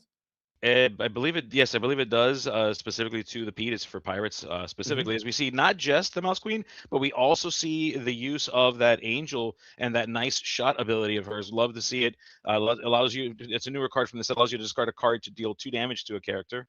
Pretty good ability. Something that we've been seeing in Core. Something that we're seeing in Infinity, and so it might be something that sticks around and survives as we move through this format and learn more about what we need to do to be successful in the Infinity format. Find her way to the board, but that turn, it took a lot of resources to get that Space Pirate off the board, as Prince John is going to come on through armed with a sudden chill. We're ripping that action from hand. We're ripping that Storm Rage on and gaining a plus from that, leaving Angel now her full capability, having that resist. Yeah, and take a look at where we are now. So Witty, just a couple turns ago, we were just saying what a dominating position Witty was in, and that the tides was kind of turning against Braden. Braden now with a Prince John down, able to start to see himself being successful in this matchup. Witty having to top deck some powerful stuff, a Strength of Raging Fire, not a bad card to top deck here, but Braden might be able to turn this around still. With a couple of great draws. Witty, of course, saying, well, I'm going to run for the fences here. The goal is to get to 20 lore, so if I can do that before you, I can still win. The question becomes, Braden, can you reclaim some of this tempo and get Witty at the end? As we see the Muses, the Muses coming up and being present in this matchup. Right now, Muse is not necessarily having the most idealistic targets with that Angel and that Tamatoa sitting there. Even if you could bounce that Tamatoa hypothetically, you probably wouldn't want to because you got your opponent in a low resource state and you're getting right to that threshold to where you can start to slowly start to turn the corner. This Emerald Steel deck doesn't do anything fast. It's got like a slow, constricting vice type play pattern, and you're getting your opponent, they're top decking. Now you start to get to the Brunos. Now you start to get to a point at Scrooge. It's going to come on through, and you can really start to slow your opponent down enough, and eventually get to your winning condition. But Scrooge, maybe this can start something here. Tamatoa being able to quest put that item in for free. Yeah, and something I want to shout out as well here. So we do see that Prince John is on the table. That effect that whenever your opponent discards a card, you get to draw a card. The chat, as well as just kind of noticing it here, that would prompt that should happen, or that's a main option, and that can happen every time your opponent discards. That includes, by the way, for the use of Angel. So Braden potentially missing out on some key cards here that could be winning him the game. So for those of you out there that are watching, ICL, an opportunity to learn. So when you go to your set champs, when you go to your events, you can be better. If you're playing in the Infinity format, don't, make sure you get all those cards. Did he trigger the Angel? I think we just did there as well. Yeah. Correct. So that Prince John definitely should be triggering. I'm sure Brayton's going to watch this back. Oh, he got it that time. He got it that time. Yeah, so okay. All right. Good job, Brayden. I must have missed it the first time because I didn't see Angel trigger. I thought he might have played that strength, or maybe he just discarded it. I can't recall if the Angel had used her ability with Prince John up. Maybe I'm mistaken. Well, either way, great lesson for our audience to watch as we see a second Muses find its way to the table. Who cares about Under the Sea? If I just play two Muses and start singing songs, then we can start dealing with problems here. Except the issue with Muses, it only works on characters with a certain number of strength or higher, and all the characters on Witty's side of the board, they don't really. It's hard to deal with them because of they're just so strong. As we see more singing, more dealing with problems, strength of a Raging Fire. That is a 5 points of damage to a character, and saying, "Hey, Angel, we're done with you. We're done with these games." And that will go ahead and get through that Angel resist. Brayden go ahead returning that Prince John back to the hand to keep him safe through the Scrooge's challenging ability. We have that Mouse Queen, Robot Queen, is back on the board. We saw how effective that was in the previous turns, and it looks like Witty is just going to do a little bit of light board clearing while healing this Scrooge. And at a certain point, if you're Witty, you have to really start looking at that lore total and just trying to figure out a way to generate this thing as Brayden is continually trying to drag this thing back into a way to just slow you down. You got a quest here at a certain point. I'm not sure. You do, and we see that Prince John. Correct me if I'm wrong. Is that the Enchanted Deceiver of all? Is that Ursula Deceiver of all? What a beautiful card! Beautiful card. Able to use all of our ink that turn. Now, if we can get a little bit fortunate, start drawing some of those actions, those songs that could be sung by her. Man, oh man, could this change the game pretty seriously? And this looks like a great Tamatoa here. Tamatoa able to return some of those items back to hand. I'm not certain which ones were returned, but this might be a great opportunity to get those popsicles down, or maybe you go for it. No, we're going for the blue smoke. You want some smoke? I got some smoke for you. I got some smoke for you, buddy. Let's go, Witty. That's it. I'm playing it just so I can say that to people. This is fantastic. I like it. I got that smoke, and that's actually quite good. The smoke is actually popping off a little bit because now your Tamatoa can't get hit with a card like we don't talk about Bruno, which would be really nice, and that almost guarantees you an additional 2 lore coming in next turn if you can manage to get to that Lucky Dime off the top of your deck. Now Tamatoa can bring Lucky Dime into play for free, almost guaranteed. Ward being so strong, even in core, but definitely in Infinity, there's so many targeting effects, especially in the Screen Steel deck. As we see 4 ink being turned sideways. Braden, show us what you got, buddy. Oh wait, no. We're thinking about it. We're thinking about it. We're maybe making a decision. Could this be a song? Maybe Braden's deciding whether it's worth singing or saving that ink. Let's find out. Man, Ursula, Deceiver of all, dry. That used to just send a sudden chill, no pun intended, down my spine to see that character being able to do a double sing ability. And the Max Goof. Goof. Oh, we're in trouble. I think Braden's got it locked up. Oh, yeah. We're in trouble here. If Braden almost has the full Tsukiyomi Genjutsu play set up with the Muses Max Goof, keep the ancient secrets, and now you can start looping this Max Goof around. Granted, you'll lose that song to the bottom of your deck, but that seems like a pretty potent combination. Yeah, if you can get established. I ain't mad at that. If we're getting rid of the card so we can play it multiple times, I think that's a pretty good trade-off, if you ask me. Yeah, Braden's got to be feeling okay. Maybe not perfectly, because we're still having to trust the top of that deck a little bit, which can be a scary spot to be in. But when you're playing the Emerald Steel strategy, there's a bit of an expectation where that can happen. There's games where your Diablo and your Prince John just go absolutely wild, and you're able to hold on to something like 12, 15 cards in hand. And then there's some games where you just have to say, hey, I built you, so I need you to treat me right. I need you to do the right things by me, please. But we have some plays here, so hear me out. We have to keep the ancient secret, so you don't have to worry about a lucky dime or anything happening this turn. Next turn, you can bring that Strength of Raging Fire back. Ursula, Deceiver of All, turns into a turret, and you're blasting both of these characters off the board, and now you got a completely clear and clean board with the Max Goof being returned back to your hand. So depending on what actions you have in your discard pile, maybe you can get something going. You can get something set up to where you just continue to keep the board nice and tidy each turn, and you can start to accumulate some lore before Witty can win the game. You're at 14, which is a terrible spot. Never mind, there's Lucifer. Do we have the action, or are we throwing away 2 cards? Oh, Witty, he shows 2 cards. It's a popsicle. It's a Tipo. There's no action there. They both go into the discard pile. That Lucifer, what a crazy little cat. What a wily little cat that guy is. That's wild. Insane turn. Lucifer looking great, and it looks like we might have to send some units on in to the Scrooge to just clear it off the board, keep as much lore off as possible, as we got the Rasengan, no, the Renegon and the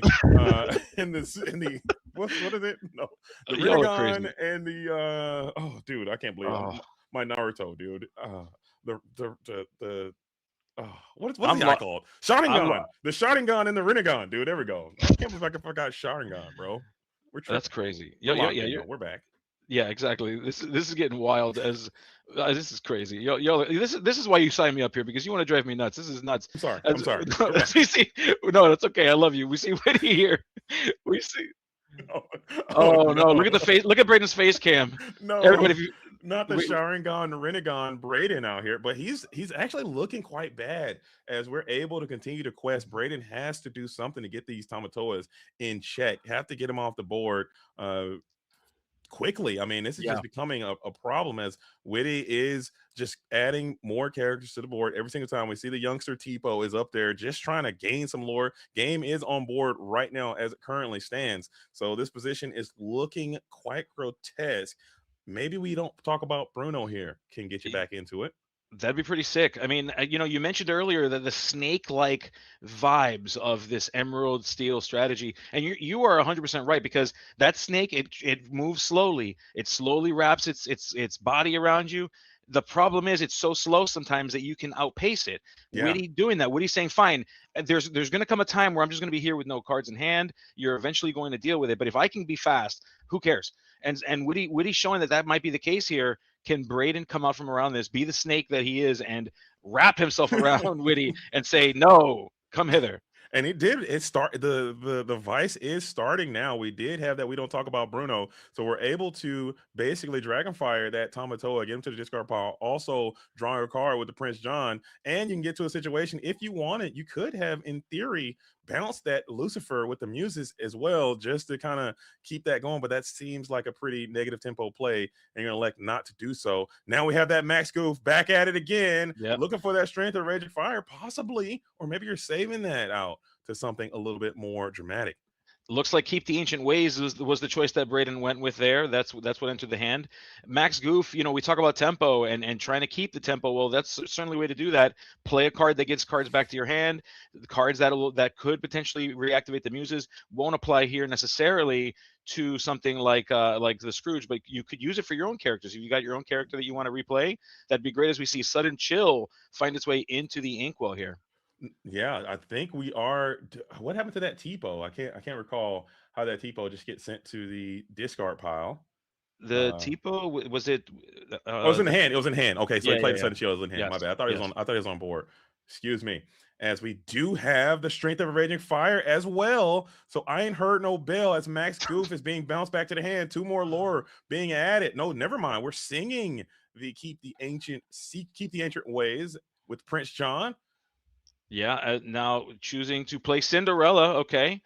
The thing about Cinderella though, she's pretty good if you got cards in hand. Without a card in hand though, not able to do that cycle business where you get to take a card from your hand, put it in your inkwell, draw a card. But hey, sometimes you just need a character, you need a glimmer to protect yourself from crazy stuff like Amuses and Prince John. Max Absolutely, Goof. and she can also be bounced by muses, and you Yeah. are getting to that lock. We got that keep the ancient secrets coming down again. Strength, or excuse me, Storm Rage on, putting 2 damage on the Cinderella just to cycle a card. We can bounce that Max Goof again if we would like to, And and of course, we will. naturally we'll do, yeah, because why not? We want to sing that storm. We want to sing that card again. We want to get more card draw. Let the Storm Rage on. Great way to get to see more of your deck. Oh my goodness, was that another one that we hadn't had? Was that 2? Another Storm Rage on. So Braden Oh. actually getting to the business right now. We're going to keep looping these, keep the ancient ways just to ensure that your opposition cannot get these items down and play no actions, and you can lock them out of the game. This is a pretty effective pseudo lock in this position. Braden just has to negotiate it properly, and I think he's doing so as to keep the ancient ways back to the hand. Muses now keep the ancient ways, bounce the Max Goof. This is toxic. This is the most toxic thing I've ever seen. I thought this card was bad. How about looping a card that keeps sending characters back to your hand and playing it again and doing it again and playing it? This is crazy. I think we saw this in the Infinity event. Actually, at another event at PPG, I think we saw this strategy as well, kind of looping. And my goodness, is it working now? Witty at 16, Braden still all the way down at 5. So it's gonna have to start putting some characters out, because the dancing's cute and we like a good dance, but the dance is only good for so much. And boy, oh boy, speak of dancing. We got a dancing crab. Yo, the big boy don't care about any of that. It's like, keep your ancient secrets, keep your ancient ways. I'm big, and I got enough lore on me to end this game right now. So show me the Bruno, or show me the game number 2, says Witty as he slams the big boy crab on the board. Bling bling, so shiny. What you gonna do about it, Braden? Bruno, one time? It's gotta be. We're separating 5. Oh no, but we only turned 3 sideways. Braden, let's see what you got, buddy, because this is going to matter a whole lot. We saw Witty draw just, little character after little character, finally being rewarded for his patience with this gigantic crab. To your point, enough items on the table to stop this game and move us into a game 2. Braden thinking through it. Braden having to decide, okay, how do I maneuver this? How do we figure this out? Yeah, and also a card like did Witty get an item back from the discard pile with the Tomato? I didn't see what he was, but if it were potentially that blue smoke to just give somebody ward, I think ward could help break this genjutsu here that you're currently locked in, because you're going to need somebody to be able to just stick around for some time. So maybe getting a nice heavy questing character with a little bit of ward, and you are up out of here. But Braden now deep into the thought vault, thinking of what you can do to get this giant crab off the board. It's got to be Bruno or bust. I think you're 100% right. I mean, I don't know of any other things depending on what's in the deck, we might be able to crack some items, delay that lore gain somehow if we can crack an item or 2. Steel does have the ability to do that, but you got to play those cards. You got to play Benja in order for you to be able to use Benja. Yeah. Braden doing the dance, doing that last turn dance, analyzing the board, saying, hey, if I turn this sideways, if I turn that sideways, how do we get out of this? How can we solve for this? You want to make sure that you don't leave any questions unturned. You want to make sure you're able to see through it. And Braden deciding, okay, if I do this, will I be able to get out from underneath this, or do I need to think about what game 2 will look like for me? The cheeky, sneaky I find in my platinum might buy you a little bit of time as well. I mean, if you give it up like that, we got Prince John. He's getting loose. He's doing something. But yeah, this big crab, he's been such a menace since the beginning. Like since he came out of the pack, he's always been there, ever present force. I love to see this guy back in his prime form in Infinity format. Prince John's going from ready to exert it in a panic. I would say he looks like he's a fraidy cat there as he was in that film. Yes, it's certainly the deceiver of all, showing us that he can actually dance. He's sideways and back up, exert and ready, just dancing for us here. This is like a TikTok video. It's crazy. As we see Diablo, the devoted herald, at the table. Yeah, maybe just trying to build some mass up for a potential double strength of Raging Fire. That's a pretty clean answer to this Tamatoa. If you can have that line available, and you got one. That's exactly what it is. We're halfway there. No, But he didn't no, have it. Braden saying no, I was not able to do it. That GG. max goof not there when you needed it most. Unfortunately, it was there to deal with all kinds of little things, but when you needed it most, you just use a little bit too much ink. Braden's going to have to use the information that you learned, and we're going to come back now and hopefully win this game because we'd love to see a game 3 if we can get there. So love to see Braden take this game too. Absolutely. I'm sure Witty's like, nah, Gabe, quiet down. No, please. I'm going for the sweep sleeve. I'm sweeping the legs. And I did enjoy that matchup a lot. We were able to see a really cool, unique lock that could really cause a lot of strife and turmoil to your adversaries in certain scenarios. I liked how Witty made those in-game, in-flight adjustments on the fly to say, hey, I'm usually the control deck, but I need to become the aggressive deck. And let's just start accumulating some lore and getting out of here and put myself in a position to win the game.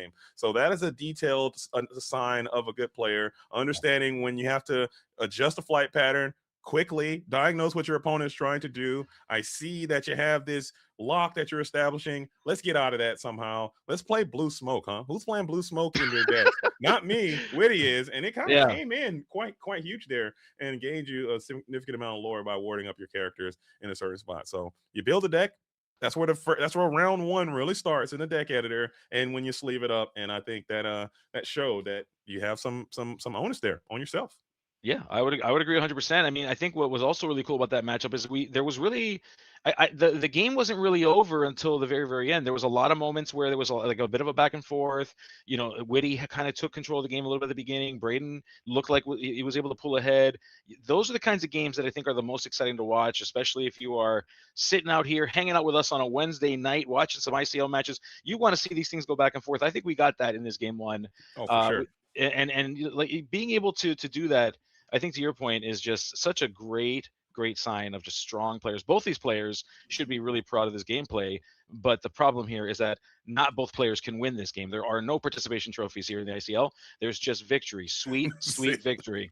I like that. It's all cutthroat. This is Cutthroat Island here in the ICL. But looking at Braden's build, I mean, looking at the deck, what are some plays that you think? What are some lines he could take that can maybe make this thing go a little bit better for him on the play? I think he went for the Diablo plays. Maybe that's just not good enough here versus Sapphire Steel. They have too many answers for it. You maybe you can protect it with that, keep the ancient ways. What are some of your thoughts on how Brady can potentially turn the tides of war in this game? So my experience with Emerald Steel is this: a lot of times I don't get to decide myself which direction I'm moving. You know, oftentimes if I don't get that shift, if I don't get that little Diablo to shift that Herald did, the Voted Herald, we're doing something else. We're going to figure it out. So the question becomes: did Braden get the pieces that he needs? And I mean, I would still say that, you know, even though Witty might be able to deal with that Diablo, with things like the Angel, with those actions that are in Steel that just deal with these small characters, the reality is that Braden only needs a couple of cards to continue to leverage advantage. Lock yourself into a Pete on that turn 3, shift into that Space Pirate Pete. Another great strategy, a big character that slows down this thing and slowly crawls back that tempo, or keeps that tempo, I should say, since Braden will be on the play here. Braden wanting to keep the tempo, and so you do that. The snake wants to be a little bit ahead because the snake wants to wrap itself around Witty's little body. Yeah, I wonder if there's a world where Brady can come out a little bit faster. I know you don't really have a lot of questing or aggressive options, but maybe you can put some kind of lore pressure on, maybe get up to 10 to 12, and then you can start trying to get into your discard strategy, and maybe by that time Hiram hasn't completely blown you out of the game. I don't know. This matchup seems very difficult for the Emerald and Steel player to make. They have very, very little room for any type of error, any type of anything goes slightly off course, you're done, and it's going to happen very, very quickly. So Brady has to walk a very fine tightrope. Starting no 1-cost character can't be the way that you want to do that. No, and inking a morph, you know, so inking a thing that, you know, we've seen a few of these characters in Braden's deck that can shift. So having to ink that morph and not being able to play even the Diablo here and to see the hand is not where you want to be. This is a surefire way to lose tempo. Braden's going to have to come out strong. I think that forces Braden into a position where if we're not going to get the Diablo, we're going to have to use that Prince John to its highest possible effect. We see Ursula coming in. What Braden's wanting to do here is, in a perfect world, get down that Prince John, and then sing something like a Sudden Chill on next turn to start to gain advantage, to start to draw cards. So if Braden can show that we've got that Prince John and maybe a Sudden Chill, I think we might still be in this one, as Witty's taking his sweet time with this ramp, which is blue, which Sapphire generally wants to do is ramp on 2. Yeah, you If knew you they were haven't gonna heard. you knew they were gonna get it too. As soon as you saw that Tipo go down to the Yep. inkwell on turn number 1, you already knew it was coming. Right. And then Ursula is going to be able to seal your fate to see that Selby Azurite Sea in hand. So accelerating yourself, and I believe there was a Cinderella there as well. So going straight from 2 right to 4, right into just nonsense. I would say very powerful curve, even in core. And Infinity is something that is quite strong there as well, as a Robot Queen is being set up again. So Diablo fodder already in tow. Yeah, as we see not a Prince John, but we do see an Ursula Deceiver of All. So, you know, being able to potentially deal with characters, if we can set up more characters now, maybe a Muse is here on turn 4 would be a solid next turn play. Being able to double sync, setting yourself up for any potential scary business with things like that Cindy that's going to be coming down here, sending her back away, and to try to keep Witty's board clean. You know, Witty's playing slower game, ramping here. We see the Cindy. If we can maybe slow Witty down, Braden might be able to come up from underneath this and solve the game that way and get to that magic number 20 through those quests. And maybe like you said, that's a great point, Gabe. But maybe you did see the hand, and maybe you're setting up now you got the print. Now you go Prince John, now double sync Sudden Chill, and we're back. I think you're super duper back, but Braden just does not have it in him today. As we're just gonna go double Storm Rage on, take out the Cinderella. Feels good, draw 2, but you'd love to see a double Sudden Chill there with that Prince John if you had it. You would. But how about double Deceiver of Alls? How's that? How's that make you feel? I feel even better if I'm Braden. I'm loving it. Oh my goodness, if we got a Prince John next turn, and then we were just holding on to some Sudden Chills here and able to sing 2 Sudden Chills with 2 Deceiver of Alls, man, I think this game's over if Braden is fortunate enough to have seen that series of cards enter the hand.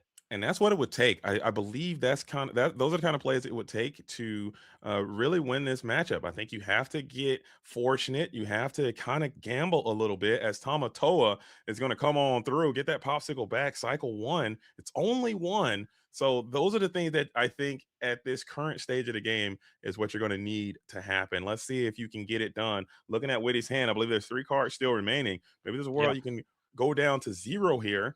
And I think that's a much more manageable position. If you don't, and we get to the point where we start slamming Lucky Dimes for free, and we're getting to these big Tamatoas, and you don't even have the enough to muster we don't talk about Bruno, I think the game just ends right there on the spot as double Storm comes through again.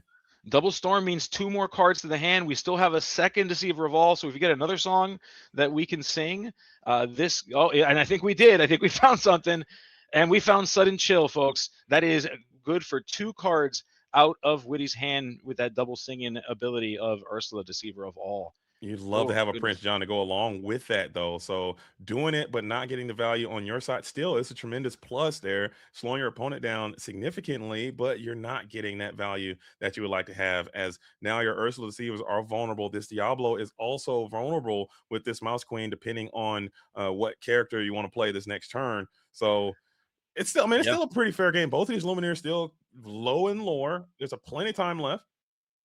Yeah, I mean, we see a pretty solid line over here on Braden's side of the board. Keep in mind, though, these are characters that represent not the most amount of willpower on characters. We've got Steel here in Witty's deck, so Steel and cards like the Mouse Queen, cards like his own Strength of a Raging Fires, those can present problems for Braden if we're not able to use the advantage that we're getting. As we see, speaking of advantage, that Diablo not surviving past the turn. We've got the 2 Deceiver Vols, though, those are still around.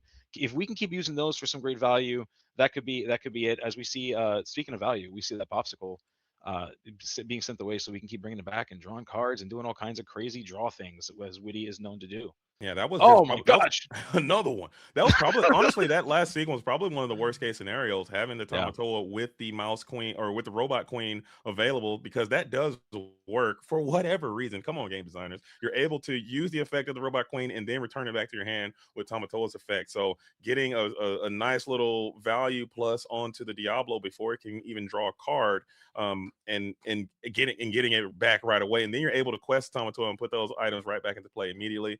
So really cool stuff as the Beast, The tragic Beast. hero. I'm a big Beast fan.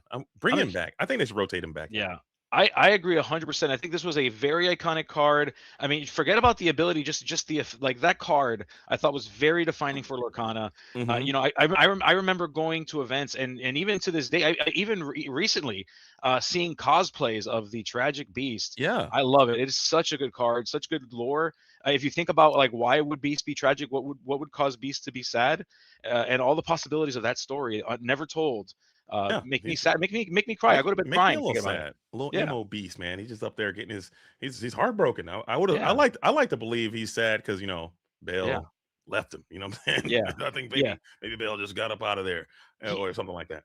Yeah, he he screamed at her in that den, and she's like, I ain't taking this. I'm out of here. I'm I'm out. with that. And now he's in sad boy hours as we have another robot queen. These robot queens are just looking super good. Angel as well onto the field of play. I believe there are no cards in hand for Witty, so now Angel is at her full value to resist, strong against steel.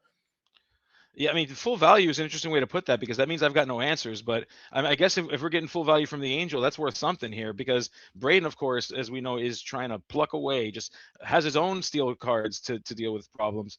But that Angel with the 2 resist and allowing Witty, where let's say we draw a card that's not as effective, could be dealing with problems. Now we do see that Tragic Hero Beast with damage on it. What that means is we're not going to be drawn for that card. However, at the beginning of Braden's turn, at the beginning of every turn that Braden has where this Tragic Beast exists, it's going to hit hard. It is going to be such a challenger into these things as we see Angel gone and Witty left all alone by his lonesome with no glimmers to protect him by his side. Yeah, so that was that. We don't talk about Bruno was going to be manually spoken there, just using the ink to get rid of that, and then we're going to get rid of and we're going to get rid of the Angel with the Zeus. But Bibbidi Bobbidi Boo for the second time in a row. What am I missing? Why is Bibbidi Bobbidi Boo just a meta relevant Infinity card? Who knew? Here's the thing. Here's what I'll tell you about that card. That card, the reason why it left relevancy is because the thing that really superpowers it is that Deceiver of All. When Deceiver of All left the format, Bippity Boppity Boo became significantly less powerful, and we're seeing it here. Being able to protect your characters ×2, pretty big deal. Powerful play, and now you also heal your Beast Tragic Hero, and you're able to get that draw ability back. Now, this is a position Braden loves to be in. Witty, top decking Strength of Raging Fire with no characters. You hate to see it, but now the questing has begun, and Braden is moving up in the lore total, passing it back on over to Witty now, who needs a miracle off the tizzy. Snake. It's a the snake has wrapped itself around Witty. The sand is slowly covering up Witty's eyeballs. Witty's going to have to figure out a way out of this sand pit, away from the grasp of the snake, because Braden has locked the jaws as we go into a game 3. Ooh, what a match. What a match. What a deck, man. These guys are going at it, man. I am loving what I'm seeing here. We're so spoiled with the ICL, man. These players are so incredibly talented. I'm telling you right now, Gabe, that's my favorite thing. People call me a nerd, call me whatever you want, but I think it's so special what these players can do. The creativity it takes. It's an art form, man, to put these decks together, the hours and hours of study and time and research and theory. It all comes to a moment like this. And it doesn't matter to the world at large, but to me, to you, to everyone who's watching the ICL, thank you all for being here. If you're in the ad break, you're a real one. Let me know. Show some emotes in the chat if you're locked in with the ads. If you're not, go ahead and get on that Prime dog for the real ones out here. It's really awesome to see, man. And I really appreciate these players for coming through and really just showcasing their skills and for us all to enjoy. So I agree. It was really cool. Yeah, fantastic. And for those of you that are still with us, I think you just made a good call out here. If you are enjoying what you're seeing here on the ICL, if you're enjoying the gameplay, if you love what we're bringing to you, please, if you have Prime, which I can't, who doesn't have Prime? If you have Prime, if you can throw a free Prime this way, do what you got to do. Subscribe, show some love to your boy Wonderland and to the rest of us here at the ICL. Make sure you hit the follow so that way you can always know when something's happening here. And we see a 92 deep in Twitch. Thank you all for hanging out with us as we see Witty and Braden going into their game 3 and engaging into what my favorite part of this game is, which is the altar. That's all I love. I love me a game 3. And Luke's been getting my prime for a long time. Okay, I can give the prime to myself. Okay, I can do that. There's a way I could do that, I'm sure. But I'm like, no, I got to give it to Luke every month, like clockwork. We're primed up. So shout out to Luke, shout out to the ICL, and also I know I shout out Luke a lot, but I got to start giving special shout out to Rod Gaston as well. I know Rod does a lot of work behind the scenes. That's my boy. He doesn't really put his face out there too much, and he doesn't come into the booth. He doesn't get out on the YouTube and all that. He's on the YouTube side of it, but shout out to Rod, man, all the work he does on the social media stuff and doing all the player meetings. It's a thankless job, and a lot of times you just don't even think about it. So thank you so much, Rod. Thank you so much, Luke. Thank you so much, Gabe, for being here, and everyone else in the ICL and everyone watching at home. Thank you guys for being here. It's just been a really special time. I love the ICL. I'm glad I get the chance to be a part of this week in and week out. So and shout out to the lore guides too. Our lore guides. There you go. I will say the one thing I miss about doing the player interviews live, the live player interviews, is we used to get a ton of shout outs for those folks, and I just want to make sure that they know we love them, we thank them, and all that stuff too. As we see, the altar is done, JD. Oh, it is time. It is time to enter into this game 3 and see Witty versus Braden. Who makes it out of this one? And looking back at that game too, I mean, Witty did come out pretty. I mean, he had a pretty nice line to start into the sale into the Cindy, but he definitely didn't get to those items. We didn't see the Hiram. We didn't see the Tamatoas. We didn't see that really, really powerful Sapphire Steel value engine going. So he kind of stifled a bit there as Diablo's out on 1 this time. So maybe there's a world where if you stumble again, Braden has just proven that he will defeat you if you don't come out of the gate swinging. Yeah, both players starting the way they really want to. So Witty getting that turn 1 item that lets you draw in that Fortisphere. Braden hitting that Diablo. Of course, to be able to go through the plans that they want to go through. Witty's going to want to be able to ramp going into that next turn 2. Braden's going to want to turn that green bird sideways with another green bird that you put swiftly on top of it. The question becomes, will we be able to see it? We do see the ramp onto for Witty. Braden will need to answer in kind with a Diablo in order to show, hey, we are keeping pace here. You are not outpacing me. And putting that angel down into the inkwell, though, Gabe, to your point, seeing that Diablo there, I'd be so terrified for the shift. I would love to have that angel get rid of that Diablo in record time. Maybe there's another answer for it in hand that I might have missed out on, but certainly Witty wouldn't put himself into a position where you don't have a viable Diablo answer. Braden now shifting the enchanted Diablo by discarding, of course. And Braden hitting his mark too. So of course, something's going to be discarded here. Just give him a matter of time. You just do it a little backwards, I'm sure. Correct. Correct. Yeah. Okay. Craziness. As we see the keeping the ancient ways finding its way into the discard pile. Right now they're both on pace with their strategy. They're both doing exactly what they want to do. The question is who's going to be able to break ahead of here. Your point earlier in that angel. Well, that's the reason why. It's because we had another angel. We don't need 2. We just need 1. Are we debating? Do you think, hey man, I inked one, I inked one, so I don't have another one? You drew another one there. Yeah. So very cool for Witty. I'm certain Braden would have he just had to do it and forced him to have it. But inking one after you drew the second one is a little bit of gamesmanship there. It is. Now we do see the Deceiver of All was a huge deal last game for Braden. That helped swing the game pretty significantly in that game 2. We're seeing her return. As we see, oh my goodness, our boy Hiram is here, and those items are not safe. They're being sent away, and we're drawing cards for him as we eat. Why would Hiram eat a rock? That is just awkward. Why would you eat in Fortisphere? I think we discovered that he's just calcium deficient. That's what it is. Okay. And he's just got to eat what he's got to eat. And if it's in front of him, he's just going to take it down. As now Angel can sink Storm and use the discard ability, the fastball. What is it called? No. Snowball. It's called Good Shot, I believe. Good shot. Nice shot. Good aim. Good aim or a nice shot. Yeah. Nice. Yeah. It could be either or. Yes. Turn. It is. Now we do see that Witty replacing the items, replacing the Fortisphere after having popped it. That is not a good sign for Braden. Braden has got to be feeling a little bit on the ropes here. We've got that max goof, kind of a soft max goof here, not really powerful in terms of what it was able to bring back or use. As Witty just drawing more cards. if I'm Braden, I'm not feeling too hot right now. I think this is the Yeah. moment where we turn the brakes on him. And this is a very powerful genjutsu for Witty now this time. Hiram and Angel seems like synergy, man. You're able to completely replenish your hand while also taking stuff down. Max Goof does have 3 in the willpower column. So Angel, unless you have another song to accompany this ability, you're not going to be able to get rid of this Max Goof. Never mind. It's Strange Raging Fire. No. We could just do it the old school way, taking that Max Goof off the board. Cindy now able to continue to ramp. So like you said, this is looking gruesome and grim for the Emerald and Steel. You're going to need a miracle to get out of this one.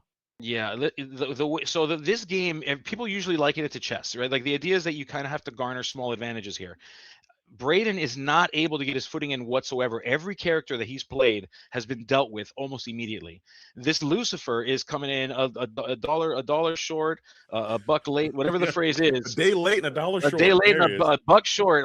Everything might be too late because when you have like a bunch of cards in hand, it doesn't really matter a whole lot. You have actions as we see another Cinderella dream come true. Another action here as we see Sail the Azrael being thrown away to deal with that Lucifer with that Angel's ability. I'd like to know where Braden's Prince Johns are, because had he had a Prince John down with that Lucifer in that turn, I think he'd be feeling a little bit better to at least get some value out of these cards. But Hiram being Hiram, doing Hiram things. This is why this guy got banned, and I wouldn't be shocked or surprised if he catches another one, Gabe. I know a lot of people are going to disagree with me on that, but I think Hiram might be due for another little send-off here as we are going to nab a song. Lucifer. Yeah. I think Braden there's just not able to get his footing in whatsoever. Like there's just going that many turns and having every single thing that you put on the table dealt with. That is soul crushing. That is soul crushing, Braden. It's tough to see. I mean, a valiant effort, valiant fight. But at the end of the day, if you can't stick a character, if you can't stick a thing, then it can be really. What are you gonna do? Come back from behind. What are you gonna do? Yep.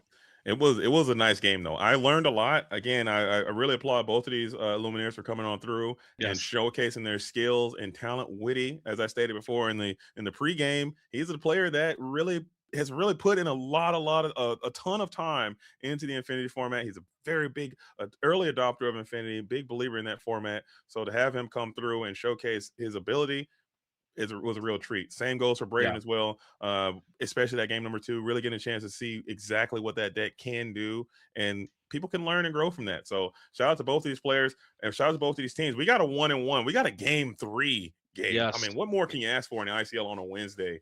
Seriously, I love it. We are still live, folks. Like we are still up and at 'em. Both of these teams still have a shot here of leaving with the dub. This game 3 matters, and that always feels fantastic when you can say that. The question becomes: so we saw Inc take this one. Garrick lost game 1, but Witty was able to reclaim that, which means that going into game 3, the Lazyboys are going to get their opportunity to start that game off. Will they be able to maintain that advantage? Who is going to play? What are they going to play? All these questions and more will be answered as long as you stay tuned right here on the ICL on a Wednesday night. And keep it absolutely locked. I believe the Loungers still have access to their Sapphire Steel ringer. We haven't seen a Sapphire Steel player come out for them yet. The Inc crew has already used their Sapphire Steel allotment. If you just tune into the ICL, you only get a chance to play 1 deck per side. So you don't have to play all the Inc colors, but they just cannot be the same 2 Inc colors per round. So you get per team. So for your 3 players, and I treat it like baseball. Like everyone's got an ace. So everyone's got to play you got to play your ace somewhere in the lineup. Sapphire Steel being that ace, and Inc has already used theirs, and now the Loungers or the Lazyboys still have access to their Sapphire Steel ace. And what is going to be the counter coming in that 3rd slot? We saw the Inc crew already use their aggro player as well. So maybe they didn't have 2 aggro players in that lineup. Maybe they still have access to Ruby Sapphire coming in to close it out. Ruby Sapphire versus Sapphire Steel, always a pretty great matchup as well. So it's a little gamesmanship. And honestly, and I'm on a rant right now, so we're waiting on the next round to start here. This is why ETB went back to back, because they're able to diagnose what the other team is going to do and then make their lineup. You can't treat this like a normal tournament. You have to treat it like a team event with lineups and structure and who's going to play what, where, and when, and how many reps they got, and what patterns are you setting. All that comes in, and that's why that team has gone back to back, because they're able to do that the best. So Yeah. don't just play it like a normal thing. No, I can tell you, having played in this thing, having done 2 seasons of the ICL, even more than playing the game is playing the tournament, understanding, going back, looking at the record, saying, hey, who's played what players are they likely to play, what positions do they normally play in, what color pairings are they known for, all these questions. There's a game within a game in the ICL, Yeah. which makes it so exciting, so much fun. So if you, for those of you that are not able to play in the ICL, there's just layers to this thing, as it looks like we are trying to bring you some more games live and in action that might still be going on. Looks like I'm seeing some of my friends here on the Sunflower Illumineers. We'll find out who's on the other side here, as Luke is working some magic. But I think that's an important piece of this. In the chat, for those of you that are still hanging tight with us, and that's, again, we're 84 people deep on Twitch hanging out with us on a Wednesday night watching ICL. Let us know, what do you like so far about Infinity? What are you excited to see? What decks do you want to play? And are you going to any CCQs, or are you hoping to get into Indianapolis to play some Infinity? Let me know, because I want to play against you, and maybe I'll beat you if I'm real lucky. Let's go. I would like to hear that too, man. So let us know in the chat if you're out there getting loose, busy, and active. And we do have that, like I said, that premier matchup. This is probably the matchup we're going to see the most, either the Sapphire Steel Mirror or the Ruby Sapphire versus Sapphire Steel. I think there is a lot of intrigue there. I know a lot of people might get burned out on it, because it's going to be such a heavily played, consistent thing as this metagame continues to evolve, as more people continue to find new ways to address these certain decks. But it looks like we might still be in game number 1 according to Pitwatch. I doubt it. We're probably in game number 2, maybe game number 3. It just, I'm sure it just needs to be updated. If we're still in, yeah. So we're working on making sure that those numbers are there. Bro Hemmington letting us know, member of the Sunflower Lumineers, that they are currently on game 2. Dunbar got game 1. Let's go. Shout out to Bro Hamilton. Shout out to the Sunflower Lumineers coming in from that Kansas region, representing yourselves well. We got double P'd up. Tamatoa is up. A lot of items in play. So looking at the board on Rising Vu side, I think there is a few items down. We are kind of zoomed in. There it is. I did that, y'all. Shout out to Luke. Look at all that. Look at all that ink. Oh my goodness, it's crazy. Thoughts on the ink being upside down, some cards upside down, some cards right side up. I'm a fan. This is psychological warfare. This is like pure torture. Like, if you do this to me, I'm flipping the table. I can't even look at it right now. I'd call the judge so fast. I'm like, these things got to be going the same way, especially if you're going to be using some character design sleeves. Can't have it. Like, I can't. No. We can't be doing this, right? No way. I can't think that you're not doing this on purpose. You've got you are angle shooting me. You're doing this on purpose. I'm calling the judge. This is not right cool. away. Yeah. We're getting a judge involved. And what's going to happen? You're going to shuffle it back together, and now half your deck's going to be upside down and inside out when you go to play the next round. Absolutely uncouth coming in from Rising Food. Hate to see it. Hiram, though, getting a little feast, eating some fishbone quill. Again, those calcium problems starting to rise again, as he's just nibbling on some bones there. Some bones. Might still be a little bit of protein on the meat if we're lucky, but we see that Hiram just hanging out all by his lonesome over there. A lot of ink and just all by himself. He's sitting in puddles, is what he's just sitting in his lap, just sitting in a bunch of puddles. Like, why is it so wet in here? What's going on? What's happening? Like, come on, make some more glimmers. I need help here. Like, I'm in trouble. Help. What's going on, dude? Me, says Hiram, as he's all alone and unafraid. We're grabbing a nice handful of ink, though, as our own Tamatoa is coming on through to recharge our hand a bit. Yeah. Listen, if I need backup, I'm calling Tamatoa. That's a dude that he's got your back. I mean, he's got a lot of stuff on his back. He's got popsicles on his back. He's got Maui's hook on his back, all kinds of stuff. I'm calling that dude, as we see a popsicle entering the table here, drawing a card. Are we going to see popsicles in stereo? It looks like there are. Yep, popsicles in stereo. We get two of them. We've seen so many enchanted Tamatoas tonight. So much so, Gabe, I looked over on Dunbar's side and saw the non-enchanted Tamatoa. Like, what is that card? Oh, that's regular Tamatoa. I forgot that he has a normal printing with all these beautiful enchanted arts coming around. Maybe his price went down a little bit, but maybe I should pick me some up too while I still can before he gets rotated out of here. I'll tell you. So from the enchant, I don't like playing with enchanteds. I feel bad messing like shuffling enchanteds. I'm also a riffle shuffler. That's part of my psychological warfare.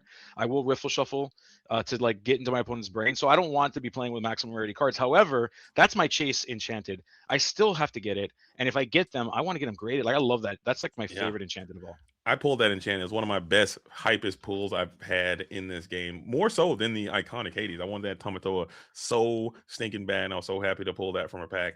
And it's been great. So I'm hearing this just in. I'm hearing Tamatoa's down to 130, which is still a lot. I don't know if I can. That's out of my wheelhouse there for the secondary market. Yeah, that's a quarter of the price that it was at one point. What do you? Right. If you're not buying them up by the boatloads, you're missing on opportunities here. You gotta get when the getting's good. And what's the old saying? You gotta be greedy when people are scared and be scared when people are greedy. Is that the phrase? I like that, Yeah, Gabe. That sounds like something a wise man would say. I'm pretty sure a wise man told you that. As we are going to bring down the Sisu and the Bell. So just like that, the board has become quite flipped. That one Tamatoa and one Hiram in a Dream, and look at where you ended up. And this looks so much nice. This is what Hiram got. I might have to get up out of here. One Hiram quest turned into all of this in one little fatal swoop with the Tamatoa being added to the board. We are going to get rid of that Tamatoa Happy as a Clam now with a manually deployed. He hurled his Thunderbolt. Nope. Along came Zeus.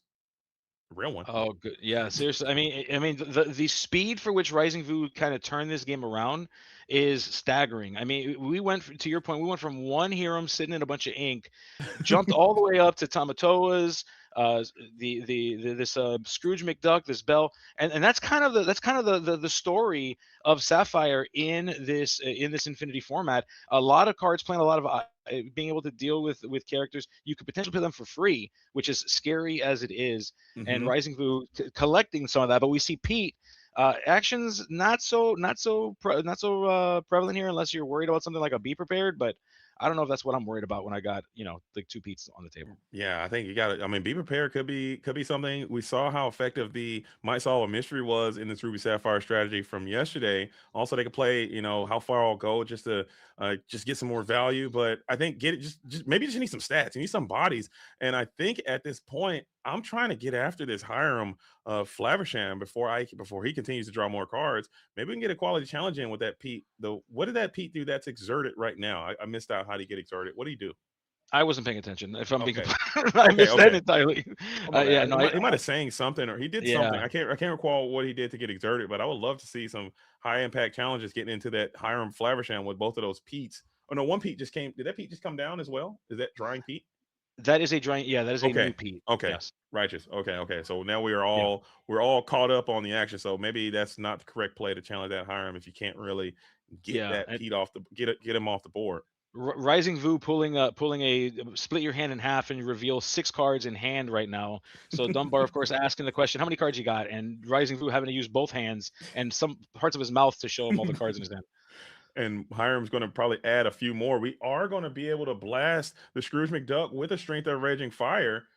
Wait, was that Pete dry or what's happening? Oh, maybe I'm wrong. Okay. Maybe I'm wrong. I could be wrong. I'm if you ask my wife, I'm usually wrong. Okay, so we both might be wrong. We both need to lock in. We did jump in this game a bit late, so you got to let us adjust the frequency a little bit to get online. But I think that's probably what happened. So we sung on the Sisu, and then we sing onto the Scrooge, leaving Hiram alone and unafraid. They're still on the field of play. I'd like to get that rat off the board anytime I can. Drown the rat. He's got to go. Maybe that's my own short-sightedness from time to time.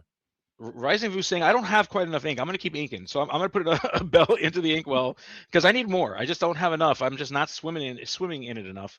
The question is, what are you going to do with all that? Well, hey, how about we draw more cards by questing with Hiram, getting rid of one of those popsicles that we have so many of, seeing more cards because we already had 6, go 7 when we drew for our turn, which means we're up to 9 right now. Cards in hand, so many things we can do with all of that ink. This is crazy. But looking at the lore total now, I mean, we got an opportunity to start legging it out and racing here. You are threatening 1, 2, 3, 4, 5, getting up to 18 next turn. Quest throw in Lucky Dime. You win the game, Gabe, if you have that play available to you. So maybe that is a reason why Dunbar is playing in the position or in the fashion that they are. So if I'm Rising Vu, I got to clear a character by any means necessary, or you might lose this game. Do you have it in you? 5 That's a ain't great being question. played. That's 8. I mean- That's 8. Oh, okay. So there's Sisu. We see Sisu, Ooh, which clears it okay, all. Because that deals of with the, I believe there is a Sapphire Coil that's Sapphire down there, Coil. slightly off Yeah. the board. Yeah, which is a great reason why we would still ink, even though we have 1,000 ink. We still need to ink because that's how Sapphire Coil works. You ink a card, you choose characters, they go away when you play that giant dragon, that beautiful card, the beautiful enchanted card. By the way, as we see another enchanted Maui, Hero to All, a classic, just a staple Lorcana card from the inception of this game. Seeing it back, I gotta say, I love Maui Hero to All. What a great card that it's is. so nice. That's one of my favorite things about Infinity, seeing Maui back into these decks, back to the field of play. And we saw Dunbar with a nice line to win the game, immediately gets evaporated. And now Rising Vu is in a position where they can threaten for the game to be over with 4, 5, 6 lore in play. If you have your own Lucky Dime coming in, you win the game next turn. So now it's going to be on Dunbar. Do you have access to a way to get some of this lore off the board? And you do, in the form of Hades, the Infernal Schemer, more lore, more ink. We're swimming in it, and I can't even look at the ink well. I need to block this side of my screen. I can't just look at just what's put going your hand. I'm putting my hand up to it. I'm doing like me this. too. Actually, I gotta like, listen, Rising Vu. If you ever watch this again, this is completely uncouth. Okay, this is disrespectful at this point. Right. We're gonna fix all the Sapphire players. This is for everyone. Fix it. Rising Vu, we're not mad at you, but we're disappointed. If I'm being honest, extremely disappointed. If you are a Sapphire player, hear me and hear me good. It is on you. If you have a messy, junky inkwell, you're being judged. You're the one playing with 15 billion ink in the inkwell. Keep it tidy. Keep it clean. Okay, this is unacceptable. You have ink going in different ways. It's no rhythm. You gotta have some flow if you're gonna play Sapphire. Rising Vu, you're banned from Sapphire. You're out of the committee. You're off the island, my friend. You're off the island. That's it. Someone had to go, and it was you, Rising Vu. As we see all these characters returning, getting ready. Rising Vu with the just mishmash of ink all over the place, just continuing. At least we're flaying it out. I love to see that. Like the flay action looks like a magician spreading out the cards. As we see, we're separating. What is that? 8 we're separating right now. That's a lot, but 8 is a scary number in Ruby Sapphire. I'll tell you what. 8's a Tamatoa like number, as we are grabbing a ton of ink to where we have a plethora of ink down in the inkwell. You have an item that you can get rid of with this Hiram Flaversham, but you kind of want to keep it around to keep your Sapphire Coil active. Doing the lore count, you got 3 on board. That can get you up to 16. Yep. For my newer players, for anybody watching this and you haven't played at a high level, the first question you ask yourself at the start of each turn, can I win this game right now? And if you can, you do that. And you start off by counting out how much lore you have and whether you can actually get to 20. If not, then the game continues. And that's kind of where we're at right now, as Rising Vu is putting down more characters, because we want to be able to get to a turn where we say, oh, by the way, I win next turn. Yeah, and we already saw that there is a Hades, the Infernal Schemer, in the build. I'm not sure if Sapphire are still on big Hades game, but it looks like the game is over. Wait, so we got a scoop here. Maybe there is a Lucky Dime on the board that we also didn't see, or maybe he played it. And timing is an issue here as well. So I think, okay, that could be what it is. Okay.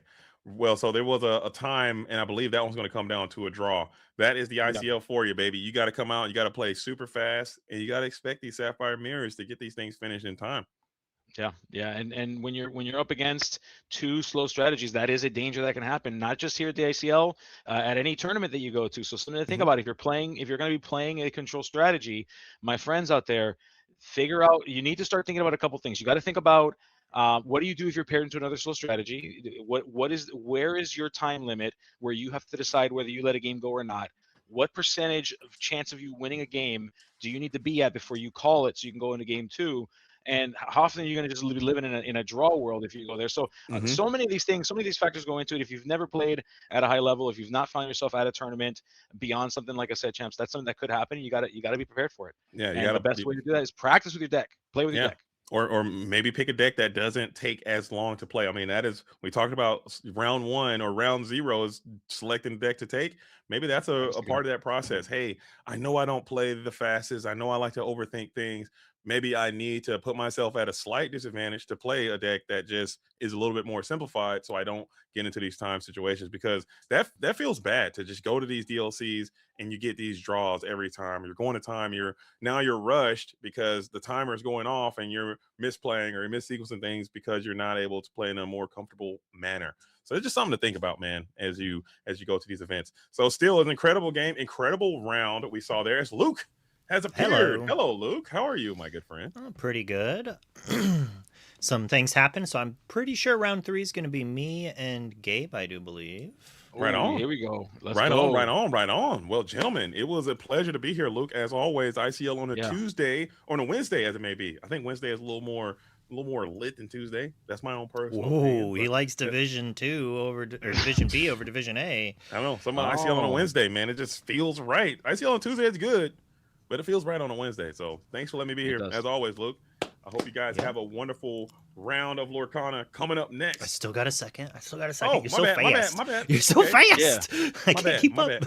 My bad. You're cooking. You got to show me the whole process, man. What you got going on back there? Yeah. Well, get ready, because you got Gimli and Gandalf about ready to cast this next event. I'm excited. I can't wait to see it. It's gonna be so good. Let's go. Wait, you're Gimli? Yeah, I'm Gimli. I'm the dwarf. Man, you can't be Gimli, man. You don't got no hair. You can't be. You too bald. I know. I gotta let this grow up more. That's You're right. Were there any bald Lord of the Rings characters at all?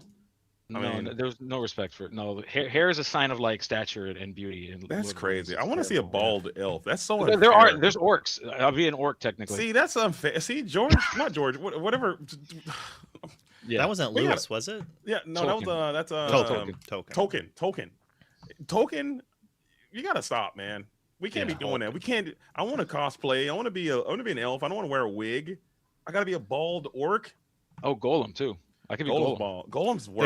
There you go. That's worse. Yeah, my precious. Yeah, here in Infinity, popsicles and Lucky Dimes are my precious. We'd love to see it. Come on, man. Token, lock in, dude. Wake up, man. Give me some bald heroes for crying. Do we have any bald heroes out there on DC? Anybody bald? Let's see. There's Lex Luthor. Nope, he's bad. Marvel? Do we got any bald? Xavier? Oh, Professor X. Professor X. Okay. He can't even walk though, man. That stinks. Man. He got.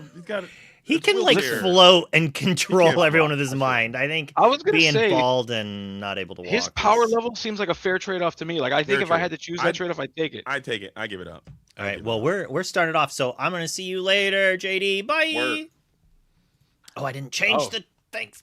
Yeah, that's fine. You do your thing. I'll sit here and we'll talk about this matchup here. We got Ink coming in here, and we see what was set up Maui here at all sent right to the Inkwell to play that popsicle. So we know we're running Ruby Sapphire versus, oh my goodness, is that Emerald Sapphire? And is that an Oswald that is on the table in turn 2? Spicy. Luke, you better fix this fast. I need you to watch this. This is going to be crazy.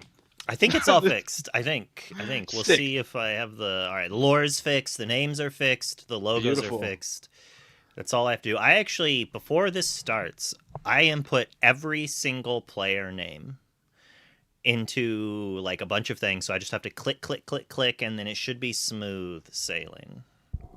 Well, hopefully. You're doing a fantastic job. It has been smooth sailing tonight and yesterday, and for all of the ICL, all 3 seasons have been wonderful. And I know you hate it when I do it, but I'm going to do it anyway, buddy. We love you. Thank you very much for everything you do here on the ICL. Heart, you too.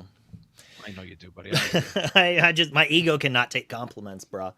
That's why I do it. It's like I'm the same way though. Like I hate it when people give me like kudos. I'm like, that's great. I'm just doing my job. Caster. Ooh, yeah. And a workshop. Ooh, this is like the world's list. I'm not mad at this. I feel like we're getting something cool. We're getting something different here. In the chat, if you're excited to see how this Oswald goes, we're getting items out. Is that an Inkcaster that I see? Yeah. Found its way onto the table because of Oswald? Yeah, let me I think he played it. I'm pretty sure he played it from his hand. But this lets for those who don't know, this lets you ink any card. In my mind, the way Lorcana should have been. But, it's far too late to change that. I just wanted to see people ink be prepared. And we're getting rid of that workshop. Matt Dixon is like, not today, friend. I'm ready for your dimes and your shenanigans. I wonder how many he's on. That's a good question. I mean, you're running Oswald. You're probably feeling comfortable putting a little bit more than you might see in a more traditional build. If we're seeing something like this, I would imagine we're seeing some of the more crazier. I've seen versions of Emerald Sapphire that draw so many cards. Emerald Sapphire tends to be a little bit slower if it's using the item strategy, but once the ball moves, once it starts rolling, you're going to see some cards that you forgot existed, and it is going to be the craziest thing. As it doesn't matter because we got another one down here. Maurice's Workshop hitting the table. We're going to draw so much. And like, if Mad Jack is playing the list that Brian the Rat played at Worlds, he could have magnifying glasses. It's Correct. actually very favored into the items mirrors. Because things like Oswald and stuff like that, if you're having to use your removal on Oswald, you're not going to be able to use it on their Tamatoas. You're not going to be able to use it on the Flavershams as often. You only have so many brawls. You only have so many of these cards. And he already used one hideaway, and most likely he's only on 2 of them. I mean, Sailor and I played 4, but that's a different meta where we were, and we all knew that red-blue items and items in general is the best archetype. So it seems unlikely in Infinity, an open format, to play 4. So it could be a rough spot for him. It can be, as we see Grandma Tala. Funny enough, the first time we're seeing it all night tonight. What a great card that was. It was such a powerhouse in this strategy. I'm actually kind of surprised that we haven't seen it up until now.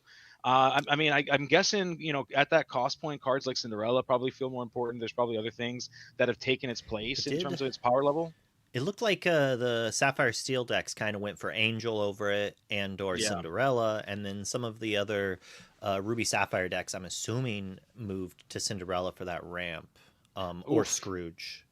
And speaking of Scrooge McDuck over here, for free, being able to come in for free, which is always good. Scrooge has so much money, but we still want things for free. Stop being so greedy. That's how he got so rich. That's how the rich get rich, and that's how they stay rich. As we see Ink Runner entering the hand for Magic, saying, "Hey, just in case you play any evasive characters, like a Sisu or something, don't get too comfortable with it because it might go away pretty easy."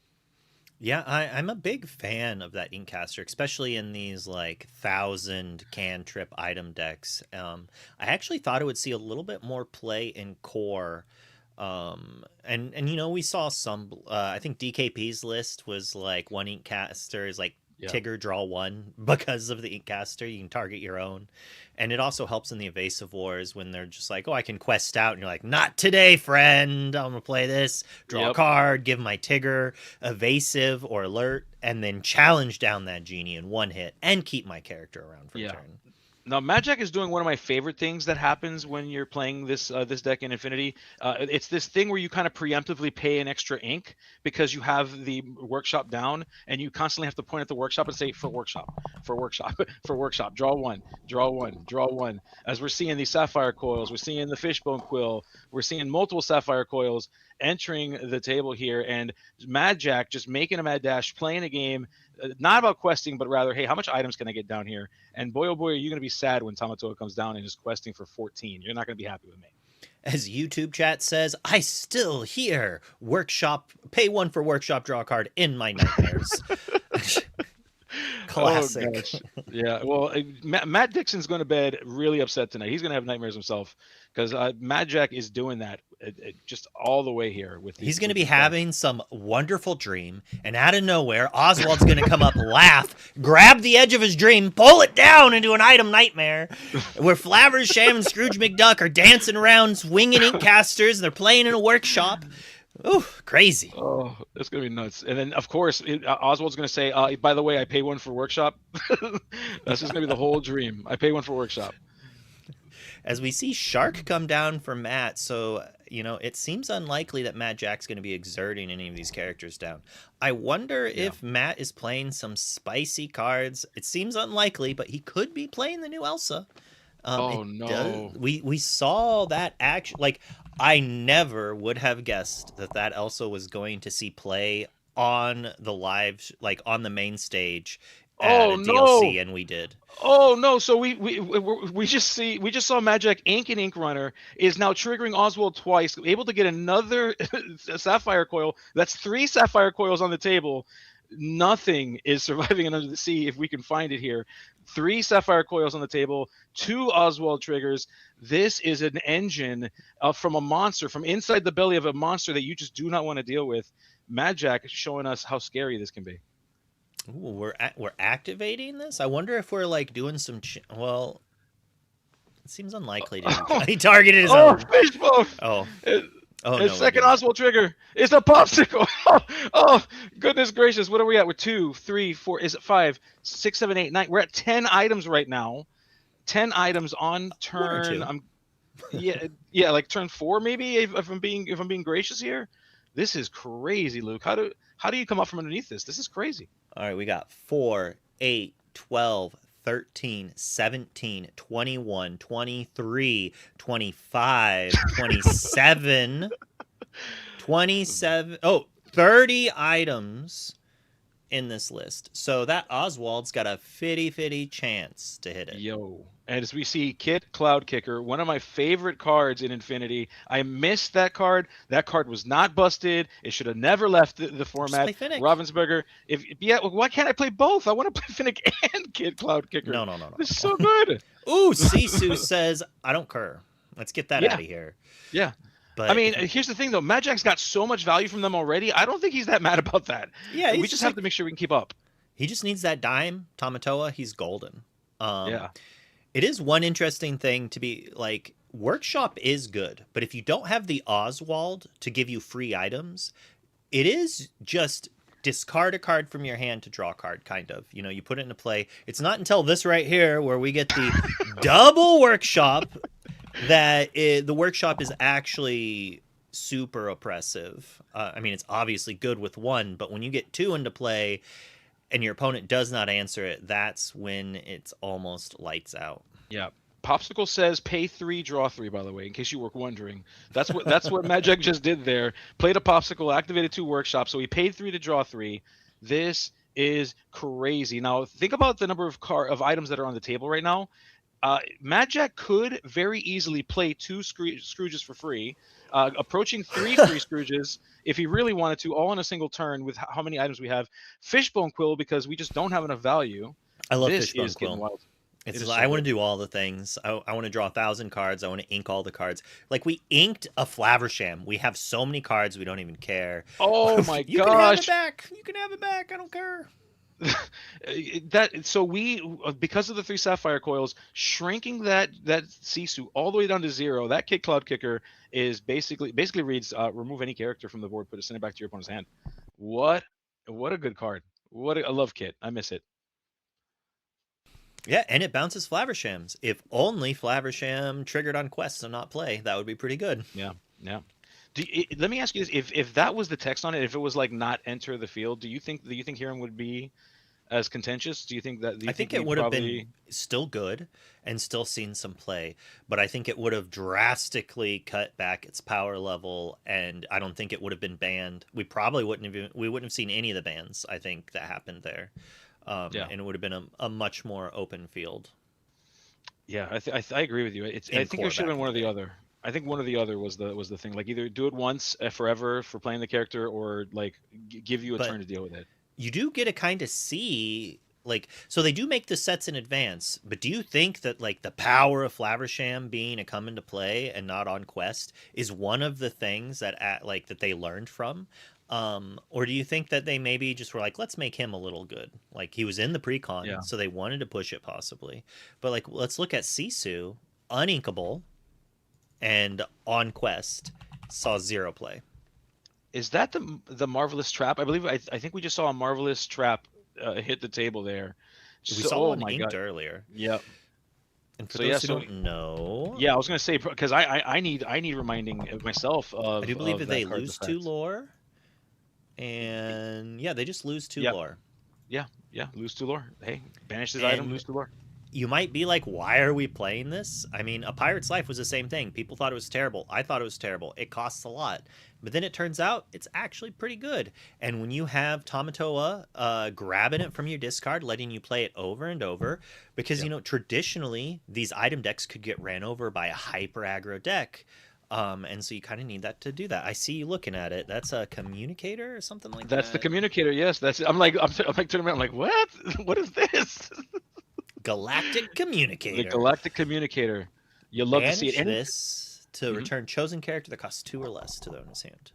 With 2 strength or less, right? Or 2 strength or less. Yes. So that means that those sapphire coils putting in even more value as we see the Maui half shark being targeted. Matt says, okay, sent back at the hand. That's enough. Matt's like, I don't like you. I'm mad at you, and I really don't like what you're doing to me right now. Oh my goodness. Oh yeah. So Mad Jack showing us the power of the items. Emerald, Sapphire. You thought Fungus knew how to pilot this thing. In Infinity, apparently, it's still pretty good. It's still pretty scary. And It's I gotta a be little honest bit with you, different. it's a little different. Maybe oppressive in another way. But that was wild. That was wild to watch. I wonder how many cards overlap, if there really is any.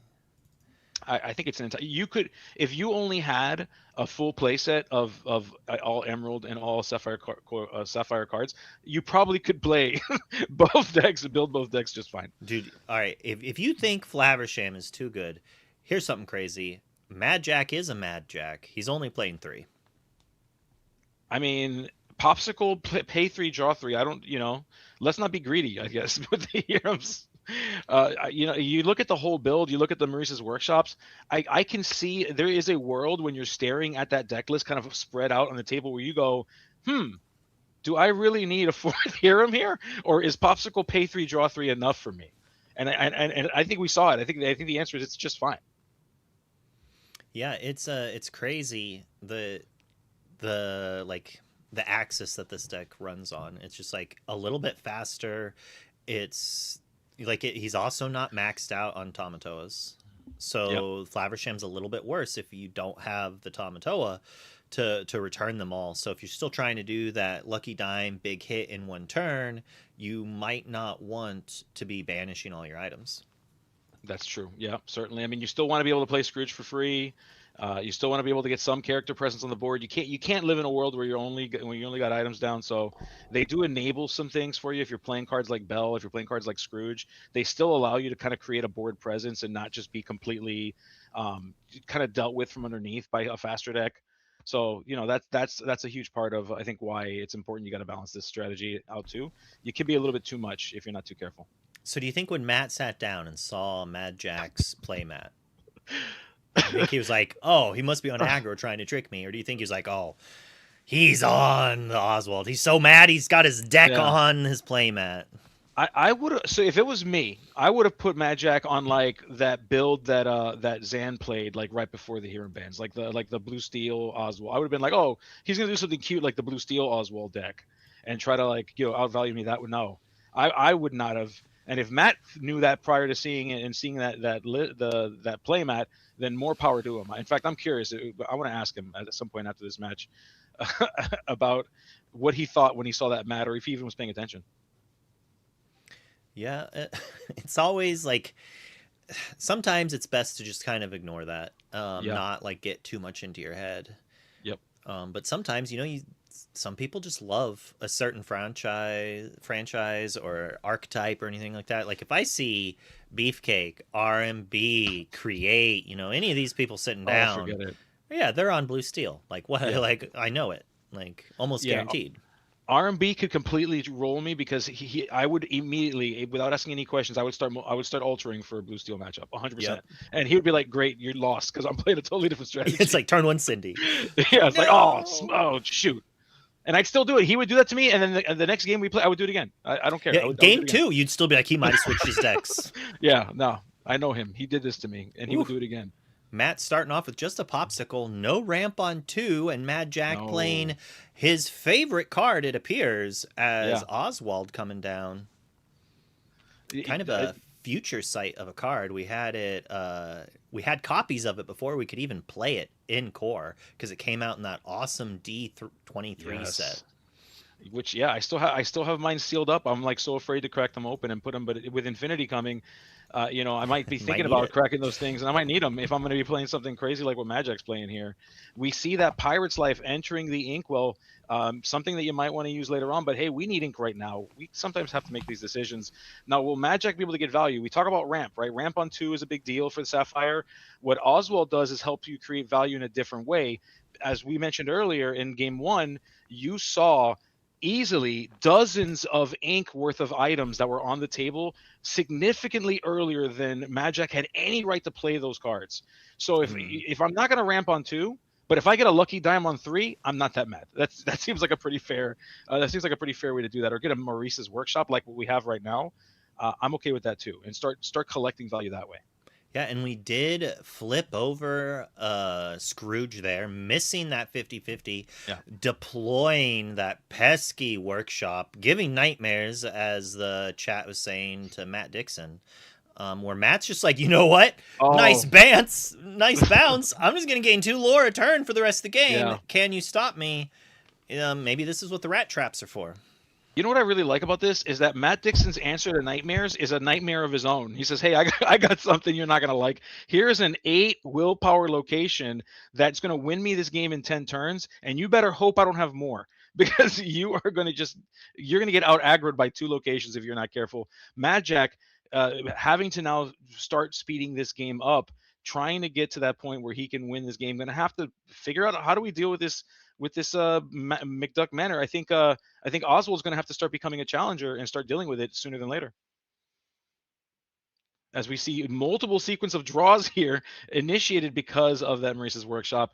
And Oswald, it's like, as I kind of indicated, Oswald saying, hey, I'm going to go ahead and challenge this McDuck Manor. I've got to do this like 3 more times, and then we'll figure it out from there. All right, Matt bringing out. Oh no, is that Super Goof? It's Super Goof. No. Oh no, Super Goof. That was terrifying. Oswald thinking he was safe, thinking, oh no, I got to turn before I got to worry about anything too crazy. Maybe a Maui Half Shark or something. No, Super Goof is so good here and allows you to get lore. So not just dealing with Oswald. Man, that was a really, really strong play for Matt there.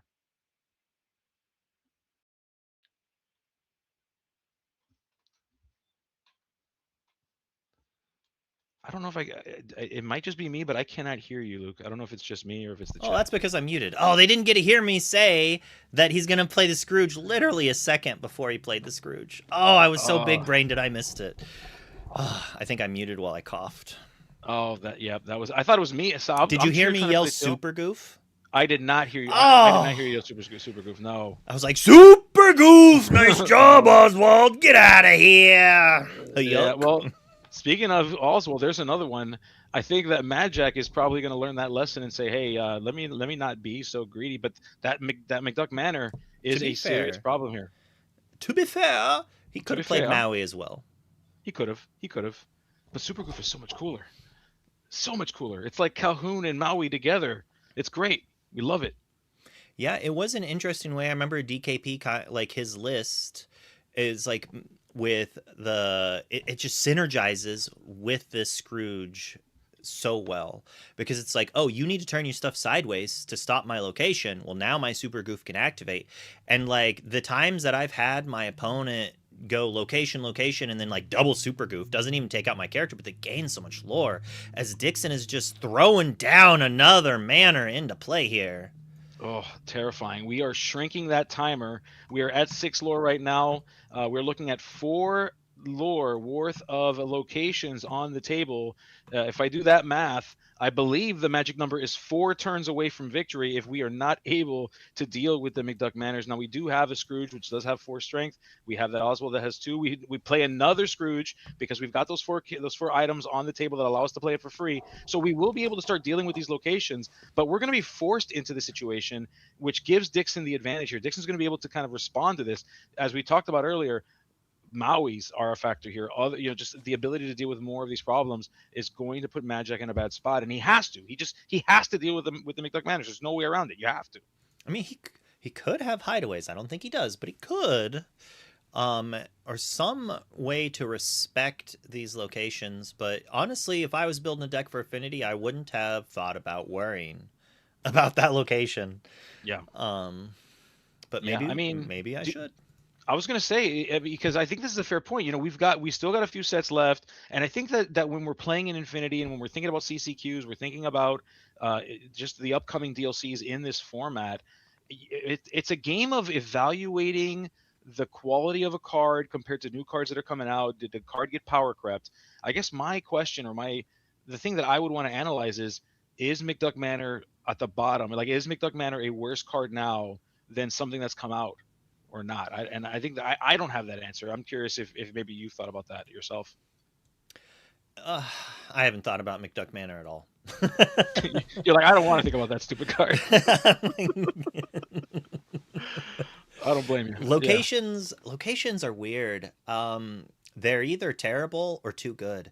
It's really hard to get that perfect spot, and like that's just. I'm not trying to talk trash there. That's just the way it is. So they're incredibly hard to design. So when you see one that sees some play, you have to just be like, is this busted? But I mean, look back at it. We had Queen's Castle, dominated the format, and then just fell off, like saw zero play. So it's just like, it could also be dependent on the meta at the time. That's true. Yeah, you're 100% right, and I think that's really where it comes into play. Like, I think we oftentimes, and if you ever watch anybody, if you ever follow anybody, or and you're trying to get ideas, if you're out there and you're trying to be better at this game, don't get caught in a trap of what's right or what's wrong, because the whole point of playing a TCG, the whole reason why we play this is because what's right and wrong changes. Not even set to set, some within the set. Sometimes the right meta call is not the right meta call. Yeah. It could be day to day. I think I heard Zan say it, or I think I heard Jeremy say it on the Club Lorcana podcast. They said you can't bring Wednesday's deck to Friday's tournament. I mean, and Zan brought that up again, kind of on the Illumineers on Monday.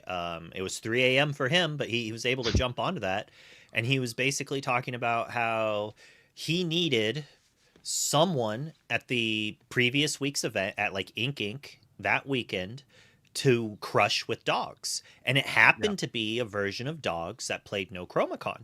So then he could put Chromacon back in because everyone else is like, oh, no one's gonna play Chromacon, but he's still maxing out on 4 Under the Seas. He cut the daisy, and he puts himself in a position to punish the players with no answer to Chromacon, and then if they have too many answers to Chromacon, he still gets the Under the Sea, like, and it worked out quite well for him. And that's the type of metagaming that's relevant. Some people don't think about that. They're just like, oh, it's people are going to play the same decks. A lot of them will. Some people will change 1 or 2 cards to adapt. But if you can adapt before them, go a level deeper, you have it. But you can't go too far deep because then you get punished by level 1. And as he was saying, he was like, I need this happen and this happen. He even discussed which day to play based on the fact that more more NA players would try to play on the Saturday event because they didn't have the money to stay in another country for an extra day. They're working their jobs. So he's like, well, if I play it on Friday, I know they're not going to have the anti-dog stuff because the average European player doesn't like steel. They don't respect dogs. And that may or may not be true, but it worked out for him quite well. That's a really solid point. I think we talk a lot about like the game before the game and the tournament that you're playing. Like, you're playing the tournament versus playing the game. You got to be great at the game and you got to be good at the foundations, but there's a layer, and that's why you see a lot of the players that you see, like players that are consistently performing at the top of their game, players that repeat success. They might not win every time, but they're going to top cut every time, or they're going to perform well every time. These are the things they're thinking about. So if you want to make a deep run, that's the way you do it. Dixon needs to play B-Prep on this turn. If he's not able to protect this location for one more turn, at least, I think he might be out of it. There's too many beefy characters in play, but we're digging. We are, and we just had to spend 4 of that precious resource of ink to play that Hiram Flaversham in order to see if we can get there. Now we have enough characters on board to deal with both of those. Is there still for me, it's a little bit off screen. Are both McDuck Manor still in play, or is it just one? Just one. The other one was banished down, I do believe, this last turn. Yes, it was. also putting up 6 damage. Yeah. Yeah, and so the clock has now been stopped. We're in Vecna's world now, and the clock has stopped as we see Dixon having to get an answer here, turning these characters ready. Magic is now going to try to reclaim some of this game back. 12 lore ahead, Dixon is, but that does not dictate where we are. The board state, what resources you have, and your ability to stop Dixon from continuing to climb, that's what's going to determine whether Matt Jack gets out from underneath this. And also, like, Mad Jack's at 0 lore, only has 2 rat traps in his deck, and that's only 2 at a time. We could see a world, and we know that Matt has a shark in hand because Mad Jack communicated it back to his hand. And we're at enough ink to play shark, maybe play develop, maybe play visions, gain a couple lore, and most of Mad Jack's answers are bounce except for the 4 under the seas. So, like, maybe it's like play a shark, do something. If you don't answer shark, the game's probably over. If you do answer shark, maybe we have another shark. But had we be prepped last turn, I'd almost say that Dixon would be in a really good spot to win this. I would think so too. Now, Magic is inking as much as he can. What I think Magic is trying to get here is we're trying to find a lucky dime, something that can help us steal this game back. Because if we can get a lucky dime down with something like the Oswalds, if we can play a Tamatoa, if we can delay the game by a turn or two, one Tamatoa will win us the whole game in conjunction with a lucky dime. And so I think that's what Magic is fishing for here. Is trying to use these Oswalds, trying to get to a lucky dime, trying to win this game in one fell swoop. And can still do it, as we see Under the Sea coming in to slow down the draw, sending Hiram to the bottom of that. I saw he just discarded the Hiram, by the way. I don't know if we can help them correct that. What? Oh, yeah. Yeah, I think the Hiram needs to go. Flaversham goes to the bottom. Yeah, there you go. As Dixon corrects it. So it's an interesting situation. There is only 1 dime in Mad Jack's deck. But those Oswalds and all the card draw will get there. We have 1, 2, 3, 4, 5, 6, 7, 8, 9, 10, 11, 12, 13 items in play. So if we can just gain a little bit more lore, we can go in 1 turn as we see Super Goof coming down. Like, end of Maui. We're eating I thought it was a second Super Goof for a second. Oh, that would have been brutal. I'm like, what are you doing? Okay, but still, Maui's still pretty good. Maui dealing with problems, putting Mad Jack in a weird spot on the board, of course. Mad Jack is having to deal with his board and not let Dixon collect too much lore here. So now we have to kind of dance a little bit with that Goofy, that Super Goof, just like we had to dance a little bit with these lucky trap. The trap's coming down, slowing down the clock, setting the clock backwards. 3 workshop triggers. Yeah. Apparently, it is daylight savings time in the Great Illuminary with these marvelous traps, trying to slow the clock down. Yeah, this is double trap. Double traps. It's gonna be a lot more rough for Dixon to get out of here, and we haven't seen a Tamatoa 6 yet. So there is a world that these traps are just gonna stop Dixon in his tracks. Well, hey, we've got so many items. We're just going to play another Scrooge and maybe find that lucky dime that we're trying to collect. Mad Jack finding a popsicle, not the lucky dime here. You got to wonder what are the possibilities that earlier in the game with these fishbone quills, maybe Mad Jack was forced into a position to ink that lucky dime. Never. You think never? You would never. Never. You think that's never? Never. It's never that bad. Okay, all right. We'll see because we've heard weirder stories. I think we had enough cards in our hand and card draw by the time that we deployed the fishbone quill that it seems highly unlikely for that to occur. I'm assuming we just got rid of some duplicates of other cards or some Under the Seas. But with Mad Jack only playing 1 lucky dime, it would literally, like, my opponent would have to be at 19 and I would have to ink that to wipe their board for me to want to get rid of that dime. Fair enough. Yeah, you're not wrong. You're not wrong. That is a very good point. I've seen some desperation plays in my past, but if it's only 1 lucky dime, it's not only is it literally uninkable, it's got to be figuratively uninkable. Like, you've got to just pretend like it's not there. As we see the Scrooge McDucks dealing with that Super Goof, leaving Matt Dixon with no characters on the board. Mad Jack here trying to collect a victory, trying to get a 2-0 against Matt Dixon and close this up. Yeah, this is match 3 for them. Both teams able to get a pretty well done, decisive victory. Obviously, first round was a little rough for Garrick, almost getting to push through, but not getting there. And then round 2 was kind of similar for Braden. He put up a little bit of a better fight, but that game 3, Witty, Steven just kind of had everything he needed to just answer what you play, similar to what Braden did the turn before that. And, that's what the steel versus steel matchups can kind of drop down to. Yeah, certainly. They can get a little weird. They can be a little dicey, these steel matchups. As we see Matt Dixon thinking about the options that he has available, turning 4 ink sideways to play Grand Matala. Oh my goodness! I believe I saw 2 Silly Azurite Seas off the top of that deck for that Grand Matala reveal. It's not what we want. Not what you want to see here, but we're gonna go ahead and play how far I'll go,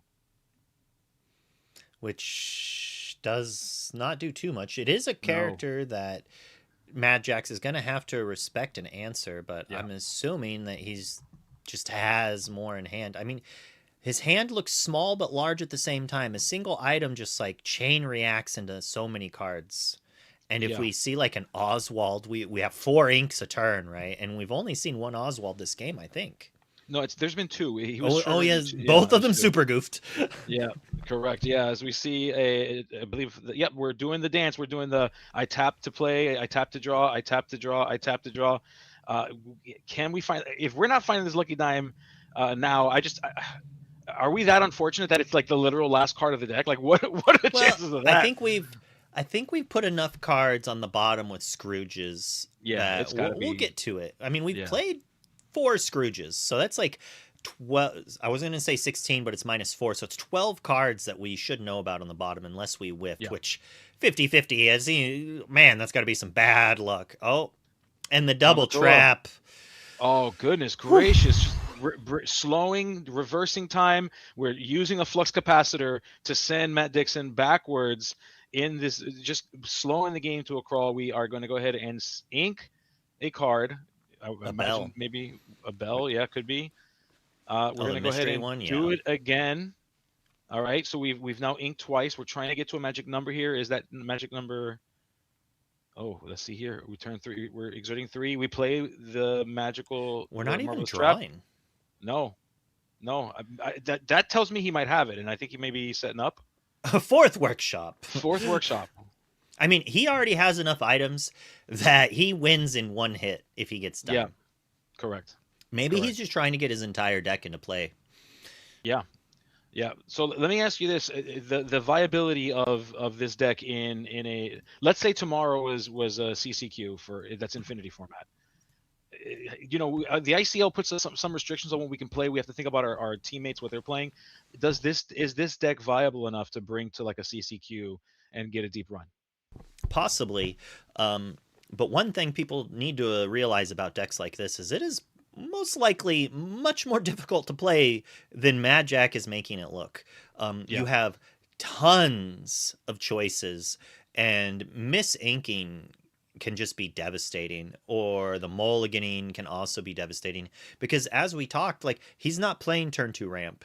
He's not playing like Max Flavisham or Max Tamatoa. He's playing a lot more random uninkable items and whatnot, like the Radigan's Trap, that I could see some people just being like keeping the wrong cards, basically, and not aggressively mulliganing for the right ones. And I don't even necessarily know what the right mulligan options would be, because I haven't jammed a bunch of games with it.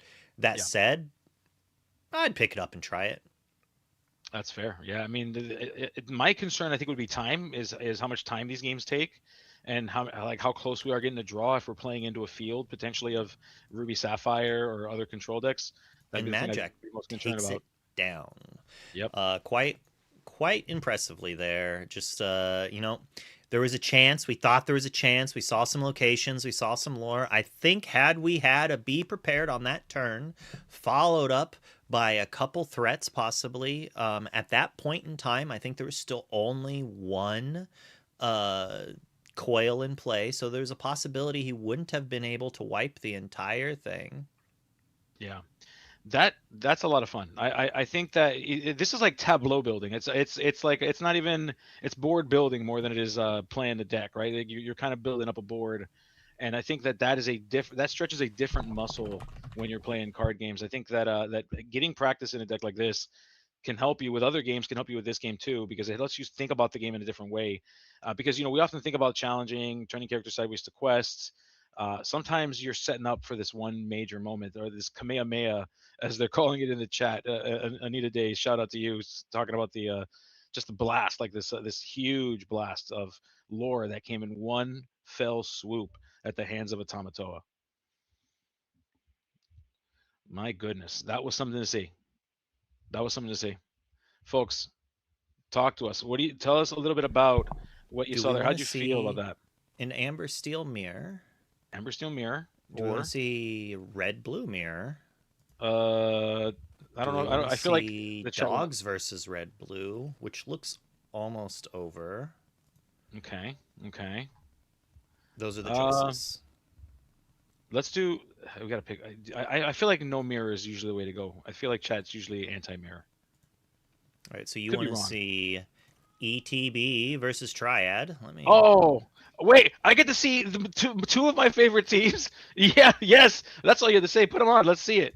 Let's see it. I love to see it. ETB, two-time champions of the ICL. Triad, actually a local store to me. Huge shout out to Triad. I've actually casted their events too, so I know both of these friends here. Seeing Sploosh Magoo versus the Quigster, Pandemonium Heart, the Quiginator. So many nicknames for Quigley. As we see the puppies over, and we see Mushu's Rocket? Question mark. I think Mushu's Rocket is not a bad card with Shark. I think it might be better than Vitalisphere because it costs just a little bit less ink to get going here. Yep, certainly. Now we do see the dogs doing dog. We're seeing dogs do dog things, and then we also saw Sisu doing Sisu things, sending all those cards away into the discard pile. Quigley's probably feeling a little bit of sharpness in the chest as we see those beautiful logos come up. Look at that sick logo for Triad. We see like this very like a retro vibe, and for those of you who've not been or who've not seen any of the cast, Triad's really cool spot. I got to shout them out because they're such a good local store for us.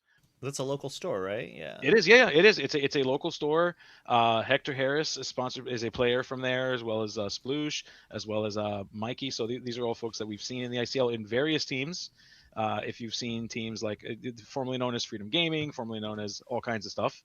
But yeah, great team. ETB, of course, double champions. Like, come on, like can't take anything from them. Fantastic players. And Quigley. Sorry, Habibi. Quigley's my favorite member of your team. I love him. He's a sweet dude. I love the guy. Habibi is okay, but he's still not as good as Chris. You're just trying to create drama within ETB here. That's what. No, they know. I love all three of them. I love them all. Yeah. Gorgeous ICL champion playmat that they have done up. Beautiful. Two-time champions. Two times. Yeah. They should get like a patch to put on there real quick. I'm gonna abandon you for 1 second. Yeah, that's fine. I'm used to it. I grew up lonely. I get it.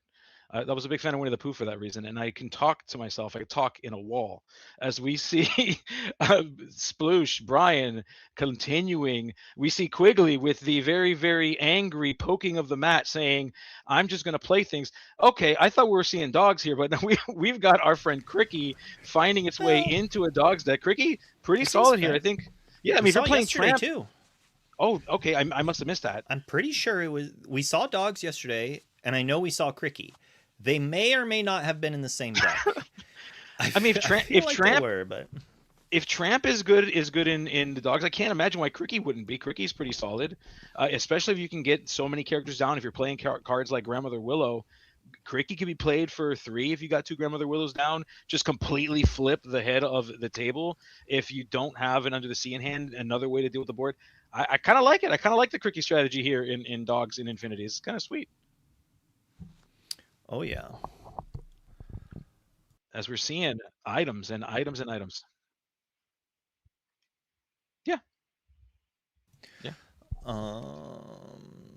Chat's like, what was that? He was whispering something when he had his hand over his mouth. Yes. we've got Cease. Oh my goodness, just Brian turning all those characters sideways. 6, 7. That's 8 lore worth of characters, sending him all the way up to 15. We have got to. This game is just out of time here for Quigley. Quigley cannot be feeling too hot about it. Doing the magical touch the top of your deck and hope that it's the best card that we see here. Revealing a second Cricky. Cricky's in stereo, so that Cricky now boosted by his friend Cricky. Oh, but it's too little, too late. There's really not a whole lot you can do with that.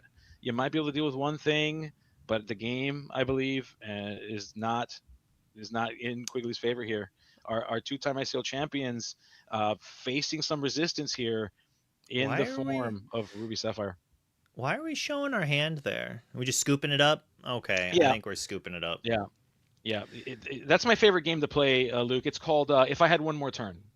If I had one more turn, would I have won? I still had all these.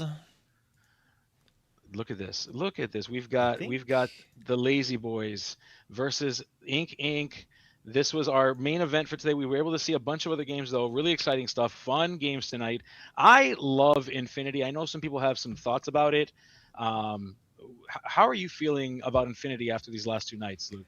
I've loved watching it. I have not played it yet. And it does kind of feel like some of the decks that I would play might not be good. I would have been playing Green Steel like Braden. I've got my foil Diablos and I foiled out most of Green Steel.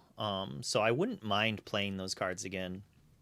Yeah, that would not be a terrible thing to bring back my Diablo and do some terrible things to people's hands. I would love that too. I would love that too. And it's funny because like so many people get angry at me when I tell them that I miss discard Green Steel, Emerald Steel. And my favorite thing is like you always come up to me and you're like, "That's right, go get him. That's right." You always give me that fist up. Love to see it.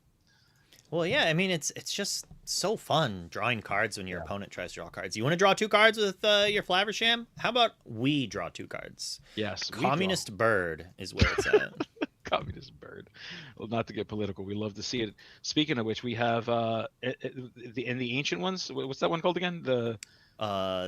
Remember? No.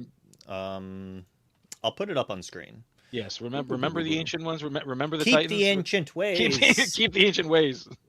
Remember, keep the ancient ways. Basically, it's Pete on the body, right? That's essentially what we're calling it. We've been saying it's a Pete, repeat, and then 3-peat. And this is the Salty Ducks versus Impact again. Oh, Impact. We Okay. saw a little bit. I don't know. I can check in a second to see if this is like for everything. You know what I mean? Yeah. Like this. If this actually determines who wins the whole night, versus it's a continuation of a game. Yeah, which can happen sometimes because in the ICL, every match counts. Every match matters. Every victory matters. When you go to a regular tournament, go ahead. I was just say this is just for tiebreakers. Salty Ducks did win this match. Okay. Yeah, but it matters. I'll tell you it matters a lot, and I'll tell you why it matters a lot. Again, having played in the ICL, because like when you go to a tournament, there is a strategic advantage to IDing with your opponents because it puts you in a certain spot. The thing is in the ICL we play round robin. Round robin is a little bit different than facing 5 opponents in a field of a couple hundred. In round robin, every game matters. So there's not this weird moment where you're going to want to ID. You want to win every single match. So every single game that's played, every single match matters here. Even if you lose, even if you're currently 2-0, going into that game 3, that round 3 in the ICL could be the thing that helps you make it into the top cut, make it into the next part of this event, and go on to play in the championships. I am liking the amount of new cards we've been seeing, though. We see this new Ariel coming in. We saw it in 2 different archetypes so far now, and we saw Angel hanging out in the Sapphire Steel list. We see this Keeping the Ancient Ways mixing with Max Goof and Muses. Max Goof is only a set or 2 old, but never really saw play, never got to hang out with Muses and Core to do all of that fun stuff. Also, like, an interaction we haven't seen, but I know I would have been doing, is using Angel to damage my own character and then Rapunzel. Yes. Yep. Discard 1, draw 2. Like, I remember the first time I saw DeCandio sing "Let the Storm Rage On" and then play Rapunzel on himself. I realized then what I was missing out on, and seeing all the ways that you can do that, and with additional cards now, like Ohana means family, being able to take advantage of things like that too in Infinity. Yeah, kind of a big deal. Kind of a big Yeah, deal. I wonder if Ohana is. It seems a little slow for Infinity. Unfortunately, it might even be Yeah. too slow for Core. But Rapunzel was so backbreaking It that was. I could see them maybe stepping a little bit more. Now, if Ohana was a song, Oh gosh, cracked. like Just why straight wasn't up Lilo cracked. humming that when she said it? I know. I'm sure her Yeah. dad did. It had to have been a lullaby, right? I don't know. Yeah, a poem. Like, can we do poem cards? Let's call it a poem, and it's kind of rhythmic. There's a melody to it. I feel like that counts. So would poems be like you can exert a character to make this cost one less? And so like you have to exert Ooh, multiple characters instead of just one on the I song. like that. How Yeah, many yeah, like a hike. poems are Yeah, there? I mean, isn't Anything. a fairy tale essentially just a poem? Like, isn't that what a fairy tale basically is? And there's tons of fairy tales Or in all story. of Disney or stories. Yeah. Oh, that'd be kind of Exert cool. 3 characters. I'm going to play the story Alice in Wonderland. Yeah. All of my Oh, characters quest for 2 more or something. I don't know. What about for every card of a certain type, this card is minus X. That's the story. That's what makes it a story. You have the story on the board. One thing I kind of wish Lorcana did Mhm. was if there was a symbol on every card that represented what franchise the card came from, because then we could have something like that. We could have Yeah. an Alice in Wonderland that cost 1 less for every Alice in Wonderland franchise card in play, That would be or so something cool. like Yeah. that. That And would that's be also really something sick. they could add later and like retro give it to cards if they need to. Who knows? Yeah. There's so many areas that the development could go into. And Boost is a great example. I think we're going to see Boost for a long time. And I think Yeah. the things that they can do with Boost are insane. As Cody kind of just plays a bunch of Yeah. removal and then plays Yeah. a Pete to stop his opponent from doing it. Yeah. Yeah, play characters. That's it. You're gonna have to deal with what I have on the table. I'll let you play characters. And Jacob's saying, okay, I can play characters. I got you. We got Aurora. We've got all kinds of characters hitting the table. A little difficult to see them. The camera quality is a little bit tough there. Could be the internet too. But yeah, Jacob's saying, fine. If I can only play characters, I got you. I got you, buddy. Yeah, it is kind of rough for Jacob though, because he's only at 0 lore with 1 card Yeah. in hand, and Cody's also only at 1 lore, but has board control and is probably going to draw some cards off of playing some songs. Yeah, that's putting it lightly there. As we see Cody thinking through, how do we get to win this game? Both players very low on the lore count. Cody well ahead on the board presence. Having to decide now, hey, do we start making a move? Is Impact going to start making this move and figure out how can we win this game? Well, we need Cody not to play songs. Then Yep. we need to play a Pete, boost our aerial, place a song removal on their aerial, and from there we might win. Honestly, if Cody Yeah. does not have a song to draw cards with here, and Jacob has it, he could flip this around. We're still at way too low of a lore. Well, that's pretty scurry. Yes, that is. Was that? It's a little bit off camera for me. Is that an aerial? Oh yes, it is. That is a It is the Sonic Warrior. The with the sweetest voice, just shoots darts from her voice. The Is amplified that the voice. sweet voice? Is that a sweet voice? It's like a siren, sweet like a siren's voice. I Yeah. guess. Lulls you to your banishment. Oh my goodness. Yeah, this is a strong card in this deck. We see the Cinderellas. We know that the strategy is to sing. We see the aerial, the other aerial, the ghostly aerial, the ethereal aerial hanging out on the right side of Cody's board here. So we know that the name of the game is songs, obviously. So being able to sling songs and deal with characters, a pretty good thing to do. We just got to find those songs. I'd like to see a boost card that was like activate, put a card from underneath this onto the bottom of your deck or into your inkwell, then do something. So then, Okay. like, it uses the amount of boost cards as a resource without just Yes. putting it under and forgetting or having to put it under every turn. Like I said, there's just so many design so many- spaces yes. to go with it. I know. I love it. It's funny because the game is so simple. It's meant to be so approachable, and yet there's still so many ways without overcomplicating the game. To your point, that would 100% just add layers to this and just create so much like creativity in deck building, I creativity just in thought gameplay. of So my good. favorite boost card I want to see. Oh, what's Like that? Talk to boost me. 1, you may play a card that costs the cost equal to the number of cards under this for free. Oh gosh. So it's like boost 1, play a 1 drop. Boost 1, play a 2 drop. Boost 1, play like 3 drop. So it's Oh, my slow and goodness. steady, but giving you overall advantage over time. So would it be like, would it function like Tramp, where it's like total amount of boosted cards? Is what you're thinking? Like kinda Yes, like how yes. Tramp So works? so when you boost it on turn, you boost it once, you get a 1 drop. The next turn you boost it, then you can play a 2 drop. Oh And the my next God. turn you boost it, you can play a 3 drop. So it is Oh. still, it's not too overpowered in my mind, unless you Yeah. were say use a Mickey Mouse here that might put like 5 or 6 cards under it in one swoop. If little Bob, what's his name? Oh, Bob Cratchit. Bob Cratchit here, Yeah. steals his little Timmy's crutch and puts it underneath his card. And all of a Poor sudden you're Timmy. throwing something giant, but Leave Timmy alone. He needs that crutch. He can't walk around without it. The poor guy. Oh goodness. I mean, is it dark that his crutch is an item by itself? Yeah, especially if you watch that story, if you've seen the story, there's a serious possibility that that's true, that it would be by itself, and that Tiny Tim would not be there to have it. Poor Tiny yes. Tim got banished by Scrooge Yeah. McDuck's greed, and Yep. now we're just supporting our characters, trying to get revenge and challenging those Scrooge McDucks. As Yeah. Cody just has everything. What's that? Put some damage, draw some cards. Yeah. Don't mind if I do.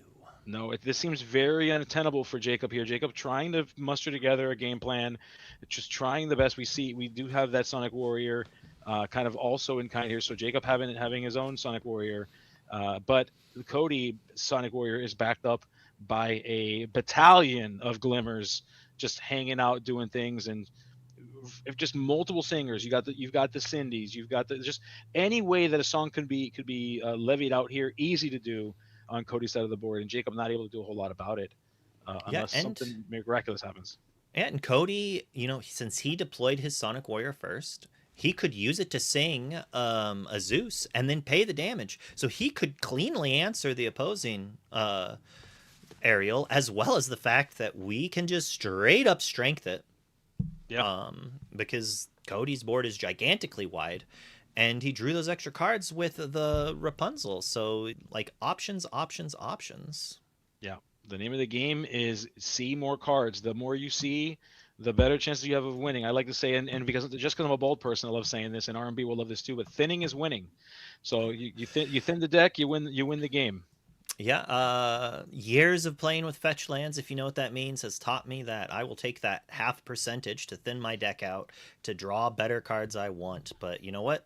It's why I play this game. I don't have to worry about lands anymore. I've said it multiple times. Lorcana currently is the best designed game, I think. 100%. There's no question in my mind that Lorcana is the best resource designed system. game out there. Yeah, the resource system is just too good. Yep.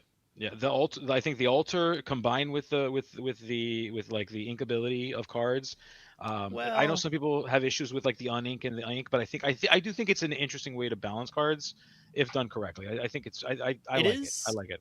It is possible. I do love the altar. It's Yeah. probably too good. Because we have shift things, and some of the best things you could do is shift early. So being able to mole 7 looking for that Diablo, or keep 1, alter 6, try to hit it is quite powerful and could create some degenerate things. But if we have the proper answers to that, say a Robot Queen doing work for Sapphire Steel against Diablos, that might not be as big of an issue in some of these older formats. It does allow the decks to kind of do what they're designed to do. But the question is that too consistent? Do we want a little bit of stumbling to allow a slower matchup? Or would one deck stumbling just not be fun because then the other one, they hit it? Yeah, I mean, there's games now. I think, and it's interesting because like as I've been doing I've been looking at other games because I'm just always curious. Like, hey, what could make Lorcana even better? What are things that I Lorcana is think doing that's that's it. better than other places? I think I agree with you, and I think that the other thing too is the best of three system allows for a more consistent experience. So that way, if you do have that happen to you in best of three, because in other games, by the way, like if you're playing at weeklies or locals, those are regularly best of one in many other games where best of three only happens at a major tournament. Where in Lorcana, it's kind of best of three everywhere you go, locals all the way up to like the major events, and so Oh, you get more of a consistent experience that way too. well, apparently, I don't actually know who won that game necessarily, but I had to refresh the lore. It was 13-12 when they scooped it up, but I'm pretty sure Yeah. Impact took that when they had an entire board of things and the opponent Yes. didn't. That was the vibe I got. I certainly got those vibes myself. Yeah, and tonight was a fantastic night of games. It was. It really, really was. Are Are they? does this? Are we gonna have? Dad, are we gonna have to go back to Blurple mirrors? Dad. Oh, Dad, do we have 2 to go more back? weeks of core before we have fun again. Oh, fine, I guess. Y-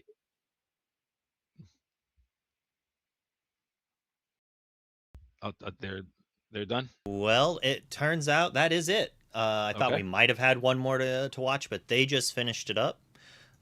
So we're gonna be raiding someone here in a second, and I had fun. Thank you for stepping up and doing 2 rounds in a row there for me when some things happened. Hey, Um, wait. You wanted me to hang out with you and cast ICL matches? Oh no! oh How no, terrible! oh terrible Oh, have a time. great time with chat. No, please stop. Whew. But yeah, we're gonna have to wait another week to see No. more of this hot lore kind of action. Do you know? Is there anything going on this weekend?